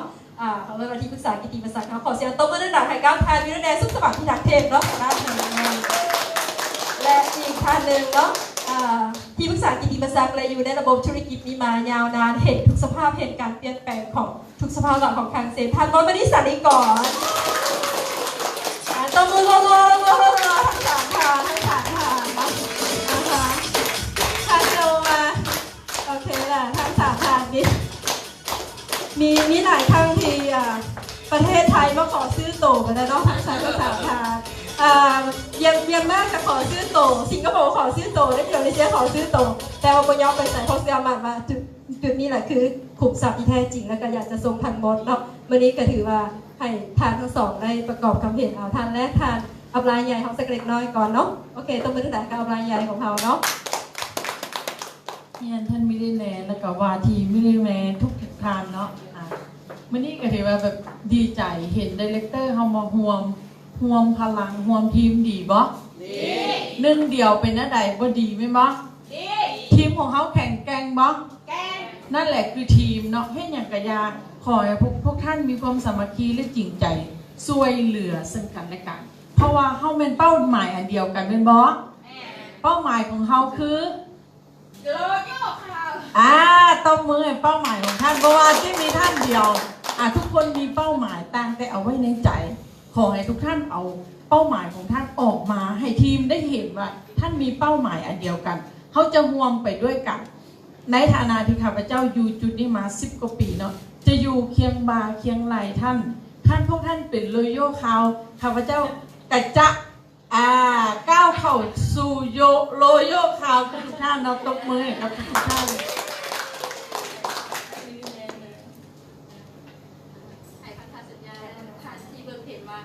มั่นใจว่าความเป็นไปได้ของโปรเจกต์เนี่ย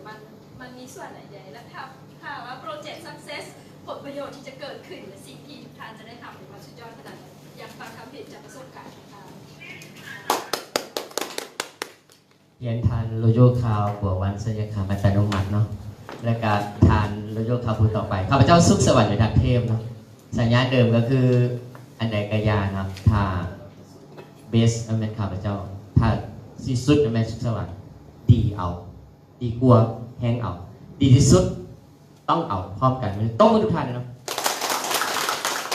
ฉะนั้นขึ้นวันเดือนนี้เนาะเดือนหน้าโลโยคาวของประเทศลาวกันอยู่ในจะพรีวิวขึ้นเนาะในจอไดเรคเตอร์ดีใจว่าท่านข้าพเจ้าว่าสั้นๆหนึ่งก็คือ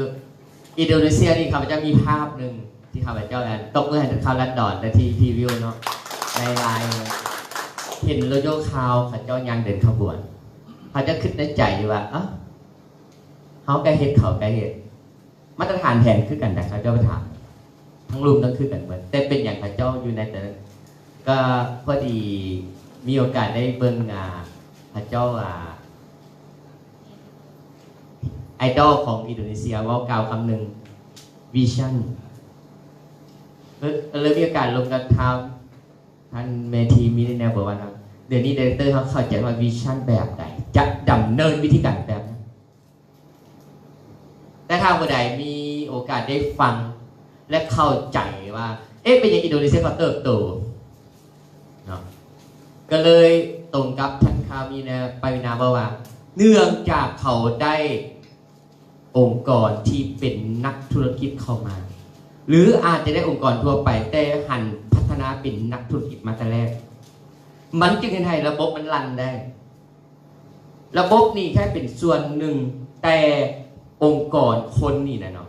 สรุปง่ายๆคือเขามีห้องสีมาตรฐานระบบคือห้องสีมาตรฐานแต่วัตถุดิบเขาบ่มีเขาเปลือกเขาบ่มีปอนหักปอนหามปอนสลีไปปอนแก้ไป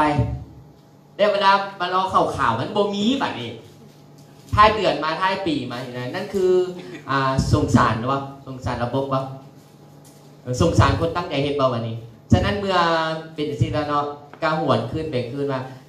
คังเซนนักตอนนี้นี่นั่นเนาะถ้าเทียบจากอดีตนะขึ้นมาซื้อบูมบ่มีโอกาสลงท่าน MD เนาะแล้วบวกกับมหาเมธีว่าจังใดกับบูมบ่มีเหตุผลของบูมเพราะในวาระผ่านมาเขาเคยเห็นประวัติศาสตร์แล้วเพียงแต่ขาดการบริหารหรือจัดการบางอย่างเท่านั้นแต่ในเมื่อระบบมันออกมามันช่วยอัดดับตัวนี้ให้สูงขึ้นประเทศไทยทุกอย่างเขาบ่มีอย่างขาดจุดแข็งของเขาก่อนเราต้องพูดกันไดเรคเตอร์เขาบอกจุดแข็งมันอยู่บนใดก่อนถ้าเข้าใจจุดแข็งของเขาแล้วเนาะมันจะภาคภูมิใจและดำเนินไปได้ง่าย1เขาไม่ต้องเริ่มต้นใหม่2มันเคลียร์แล้วคิดเอาได้แล้วเพราะคนที่อยู่คนพันแท้อยู่แล้วคนรอแล้วเนาะระบบมันคัดออกแต่โดดแล้วและปัจจุบันนี้ก็คือทุกคนเนาะมีใบหน้าใหม่พร้อมที่จะปรับตัวเปลี่ยนแปลงเข้าไปเช่นเนาะดีใจนำแม้แต่ข้าพเจ้าเองก็ต้องได้เปลี่ยนถ้าเขาสิไปแบบเดิมได้บ่ได้และคำถามแรกคนมานั่งในเสื้อว่าแนวคิดแตกต่างได้แต่ขออย่ากระทำแตกแยกที่สิ่งนี้คือข้าพเจ้าว่าจะมีกลุ่มหนึ่งแม้แต่ข้าพเจ้ามีโอกาสรวมท่านMDก็ยังได้เว้าว่าอย่างเช่นว่าจะมีคนเข้าใจว่าถ้าไฟบ่ห่วงแนวบ่โปรเจกต์นี่ได้บ่ว่าอย่างแต่ในนั้นข้าพเจ้าคิดว่าเอาง่ายๆในอดีตศาสตร์มาฮอดปัจจุบันนี้เคยลงทันข่าวมีแนวเบอร์วันครับไปนำเมมอนว่าทางเซ็ตเด็กๆก็อยู่อย่างสง่างามเพราะเบิ่งประวัติเบิ่งสร้างเบิ่งหางเบิ่งนางเบิ่งแม่เบิ่งแท้เบิ่งโลโยขาวมันบ่ถ้าไปขึ้นข้าพเจ้าเดี๋ยวนี้รีวิวใหม่ตั้งแต่ห้องประชุมตั้งแต่บอร์ดของบริหารองค์กรข้าพเจ้าไม่แต่ประวัติจะเป็นสักเกตเลยจะเชื่อว่า4 ทานี้ตั้งใดมาเลยไม่แต่ข่าวบัววันข่าวปาวินาท่านเอามาวันนี้ข้าพเจ้าตั้งแต่เดี๋ยวมาถ้าเขายังอยู่ดีคือเก่าอยู่อันที่เป็นข่าวสาวไปรบกวนประสาทบรรดาท่านนี่นะเนาะมันเป็นไปแถวอย่าไปเทียบกับเจ้าเลยเนาะถามว่าคุณค่ามีบ่เนาะมีแต่เทียบมูลค่าบ่มีต้องเข้าใจก่อนมูลค่าในแท้มันอยู่บ่นี่เอาตบมือทันนะได้แต่ถามว่าผู้ว่าโปรเจกต์เนาะแต่ว่าข้าพเจ้าในนามที่ว่าท่านผู้บอกว่าอัศริยะนี่นะเนาะคำว่าอัศริยะของบุคคลนี่เนาะมาเบิ่งตัวจริงเด้อสูงสุดเด้อศักยภาพท่านนี่ถ้าผู้ว่าโปรเจกต์เด้อมันสูงสุดลิมิตมันจะได้สร้างดีเรคเตอร์ได้เท่านั้น เคยคำถามว่าเอาคนมาแล้วเอาไปใส่เนาะอันนั้นคือถ้าท่านถามเมเนเจอร์ท่านอยากให้ข้อมูลบางอย่างเขาแต่ถ้าบริษัทถามว่าท่านสร้างเดเตอร์แล้วท่านเอาไปใส่บ้านเป็นปะเอาไปใส่เนาะสูงสุดท่านได้เอาไปใส่เนาะโอ้จะเอาไปใส่บางครั้งยิ่งเป็นข่าวทอกันอีกนั่นคือปัญหามันเกิดขึ้นมาแล้วเนาะสุดท้ายพวกเอาไปใส่แล้วแต่มันสิไปบาทนี่พอมันโทอกันเลยนี้กลายเป็นเดเตอร์ท่านคนนั้นจะกลายเป็นเดเรกเซลและมาสะสมคะแนนมาคอดิฟายเมเนเจอร์บาทนี่เห็นบอกไม่เป็นซิงมัดส่วนใหญ่เดเตอร์คอดิฟายเมเนเจอร์สุดยอดไปทางเนาะและการอย่างอีกแล้วก็หาเรื่องมาอ้างอิงก่อนเพื่อให้เขาอยู่ได้แบบมีสง่างามแต่ในบนความเป็นจริงนะแผนการตลาดบังเอิญบริษัททำหน้าที่เสร็จเกียรติยศต่อไปนี่ชัดเจนทุกเรื่องว่าจะเป็นบริษัทให้เต็มเม็ดก็คือจ่ายโบนัสตามทานให้เกียรติยศตามทันมีฉะนั้นมันสัดเมื่อมันชัดเจนแล้วเขาจะเอาให้มันได้เนาะแล้วก็สิ่งที่เนมเห็นเมื่อกี้นี่ก็คือข้อที่2นอกจากเป็นไดเรคเตอร์นายจะเป็นไดเรคเซลแล้วเนาะไดเรคเตอร์คนนั้นจะพัฒนาองค์กรเรื่อยๆโดยลืมไปว่าตัวเองไม่ได้พัฒนาจะมีตัวนี้เข้ามาเกี่ยวข้องเนาะไดเรคเตอร์คนที่ประกอบโปรเจกต์จะเข้าใจว่าตัวเองพัฒนาองค์กรตลอดแต่ความเป็นจริงไดเรคเตอร์คนนั้นไม่ได้พัฒนาแต่โดดแล้วความเข้าใจแบบผิดอันนี้เขาจะสังเกตง่ายๆเนาะสังเกตเวลามีงานต่างๆวิศวกรดีมาเด็กยาระบบดีมาเด็กยาบ่มีคนดีมานั่งฟังเกิดความน้อยใจว่าที่ตัวนั้นที่จริงมันง่ายชัดเจนมันอันยกตัวอย่างพีวีเมื่อกี้ท่านกับไก่สอนเนาะขึ้นบรรยายสมัยทองข้าพเจ้าไม่เห็นว่ามันง่ายเลยดิชัดเจนเลยดิ after meeting เอาเฮ็ดแล้วง่ายเฮ็ดยากได้ทานเพราะเขาเคยซินกับการคิดแกะแดะแบบแปลกสังเกตว่าเฮ็ดเนื้อง่ายๆแต่ง่ายเฮ็ดยากเพราะง่ายมันรู้ระดับหลงการแนวคิดมันจึงยากที่จริงแค่โปรโมทเอาคนเข้า follow up แต่มันง่ายเกินไปเพราะตัวจริงเฮ็ดบ่ได้เขาเรื่องเฮ็ดแนวยากฉะนั้นมันจึงมีหลักสูตรหยุดเว้าก็มีวันที่ได้ออกมาหยุดเว้าหยุดเฮ็ดก่อนเพราะบางทีเว้าหลายดิได้จังหวะว่าดีโอ้ยเต็มทีเนาะอาจจะเสือหนึ่งแต่ระบบของกันอันนี้ครับจะเสือว่าผู้ที่นักบอลโมเวนท่านข้าวบัววันเนาะครับจะนักขึ้นกันบางทีห้องเป็นรวมยังไม่อยากเป็นรวมอีกแล้วแต่จำเป็นต้องได้ไปเมนมองก็ต้องได้ไปบางทีกันนะทุกคนก็ต้องได้เสียสละเรื่องส่วนรวมฉะนั้นทานมีแต่เก็บหมากผลเนาะจุดดีและการไดเตอร์ได้อย่างแน่ทางผู้ที่เขาห่วงเด้อตัวที่ได้จริงๆแล้วเนาะอันดับแรกท่านก็เข้าใจว่ามันสะดวกก่อนอื่นว่าท่านเฮ็ดอยู่แล้วปกตินี่นะบ่ได้มีอย่างแตกต่างเฮ็ดอยู่แล้วแต่มันสะดวกกว่าเขาว่าสะดวกกว่านี่เนาะต้องเข้าใจง่ายๆเลยว่ามนุษย์ทุกคนนี่เนาะเฮ็ดมาจากปีแล้วแต่ยุ่งยากขึ้นเขาเอิ้นว่าอีหยังประสบการณ์ทางโมเมนต์หน่อยล่ะแต่สังเกตว่าปีใดก็ยากขึ้นเรื่อยๆปีใดสิสบายเคยสังเกตบ่แสดงว่าเขากำลังเฮ็ดผิดอันใดอันหนึ่งอาชีพเก่าได้นี่คำเซนอันแนวเก่าทุกอย่างเลยบางไดเตอร์ที่ถามมันสอบเป็น VOP ว่าซะเนี่ยก็เลยบูสตอบที่ไหนนะแค่ทุกสวรรค์ให้คนตอบตรงเลย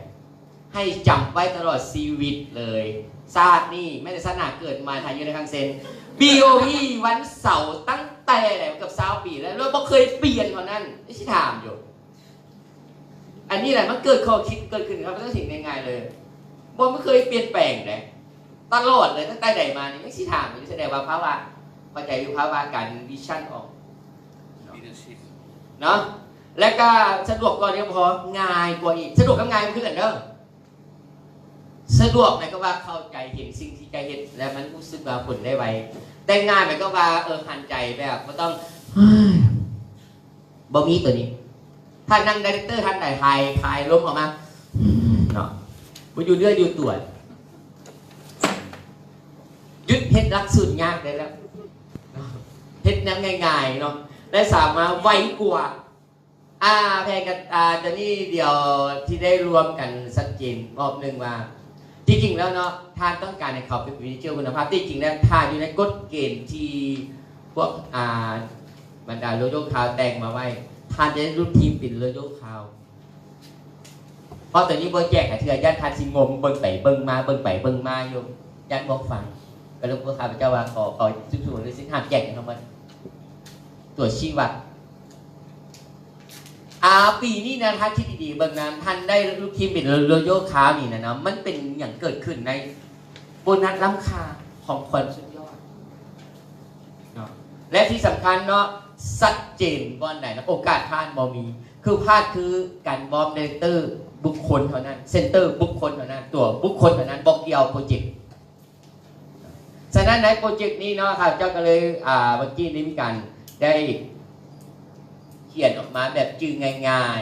ๆบทสมวนลิขสิทธิ์เดเตอร์ได้อย่างจากโปรเจกต์นี้เมเนเจอร์ได้อย่างเป็นมืออื่นมือนี้ทันเดเตอร์ได้อย่างนะสิ่งที่ได้ในนี่เนาะก็คือถ้าว่ามันคุ้ม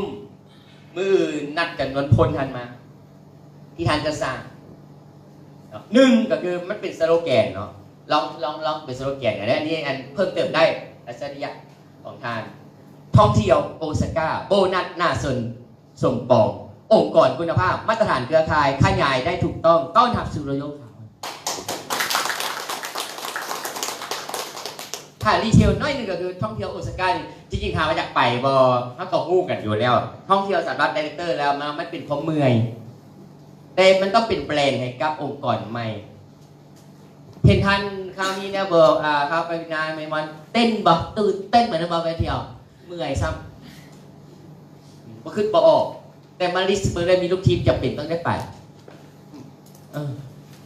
เอานี่ตัวอย่างเมื่อกี้นี่แหละข้าเจ้าเคนโซฝรั่งเคนโซอินโดนีเซีย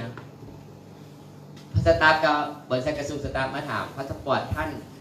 ยันเขาบอกมาส่งปิ่นมาหาอยู่เพื่อนก็ปรึกษาเขาวินิแนบอกว่าเจ้าก็ไปว่าคิดเบิ่งก่อนนะสักคบเขาเบื่อเดียวเขาเจ้าต้องไปผู้หนึ่งท่านเอ็มเดียวเขาต้องไปผู้หนึ่งมันมีรับรองครบในได้อันพวกว่าอยากไปฮะได้ฉะนั้นมันบ่เป็นเที่ยวเขาภาคภูมิใจแต่เที่ยวเอาเนี่ยถูกต้องเพราะต้องมีภาพเด็กอินเมจท่านครับบอกว่าถูกต้องอินเมจมันจะเป็นเวอร์ชันใหม่ภาพลักษณ์เขาดีเนาะจะมีคนดีแรงที่น้ำเขาถ้าเวอร์ชันมาตรฐานเขาดีแท้นะพอต้องห่วงแล้วโลกเลขไปทุกเมื่อนี้มันก็มาอีกคือเก่าแต่อย่าลืมผู้แบบเก่ามันหมดแล้ว exception คือการไล่ล่ายิ่งไล่ล่ายิ่งตามลูกทีมยิ่งไปฟ้อไปอ่อยเขาแห้งเห็นแก่ตัวเขาคิดว่าเขาสำคัญขอโทษข้าพเจ้าเห็นพวกแบบถ้าเขาดีแท้นะพัฒนาตัวเขาดีกว่าเสียเวลาถ้าดีเขาบอกเป็นสายเขาบอกย้ายประเทศได้ดอกเขาจบที่ในฟินนั่นแหละอาจจะติดทำอาการจะมี13หมู่ป่าเนาะและจังหวะเขามีแฮงเขาคอยออกไปช่วยเขาเอาคุณมีแฮงเขาก็ช่วยเขาก่อนมันเป็นลักษณะนั้นเนาะแล้วก็ท่องเที่ยวโอซาก้าเนาะโบนัสน่าสนใจโบนัสนั่นนี่นะคือมาระดับเท่าไหร่ก็โชว์ได้ขึ้นมาทันใดเดิม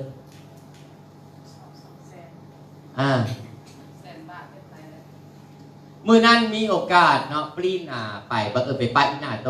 บังเอิญเมเนเจอร์น้อยนาเห็นท้าฉันข่าวเลยตื่นเต้นเลยเนี่ย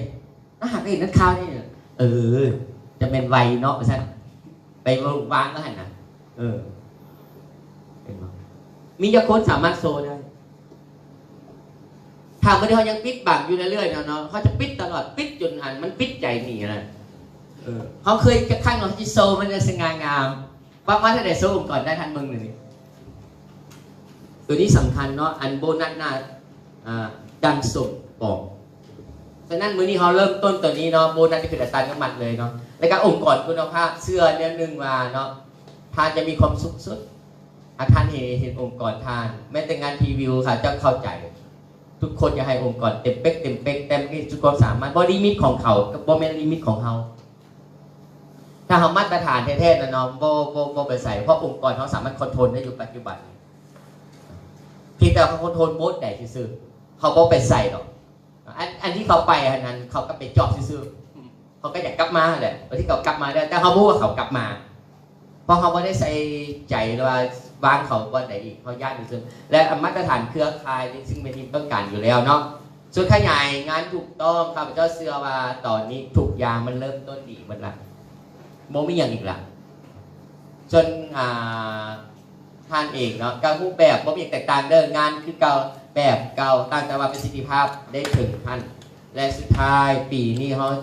มาวัดกันเบิ่งว่าเขาต้องการโลโยข่าวจากทานเชื่อว่าในนี้บ่เกิน3 เดือนเนาะจะมีข่าวเกิดขึ้นใหม่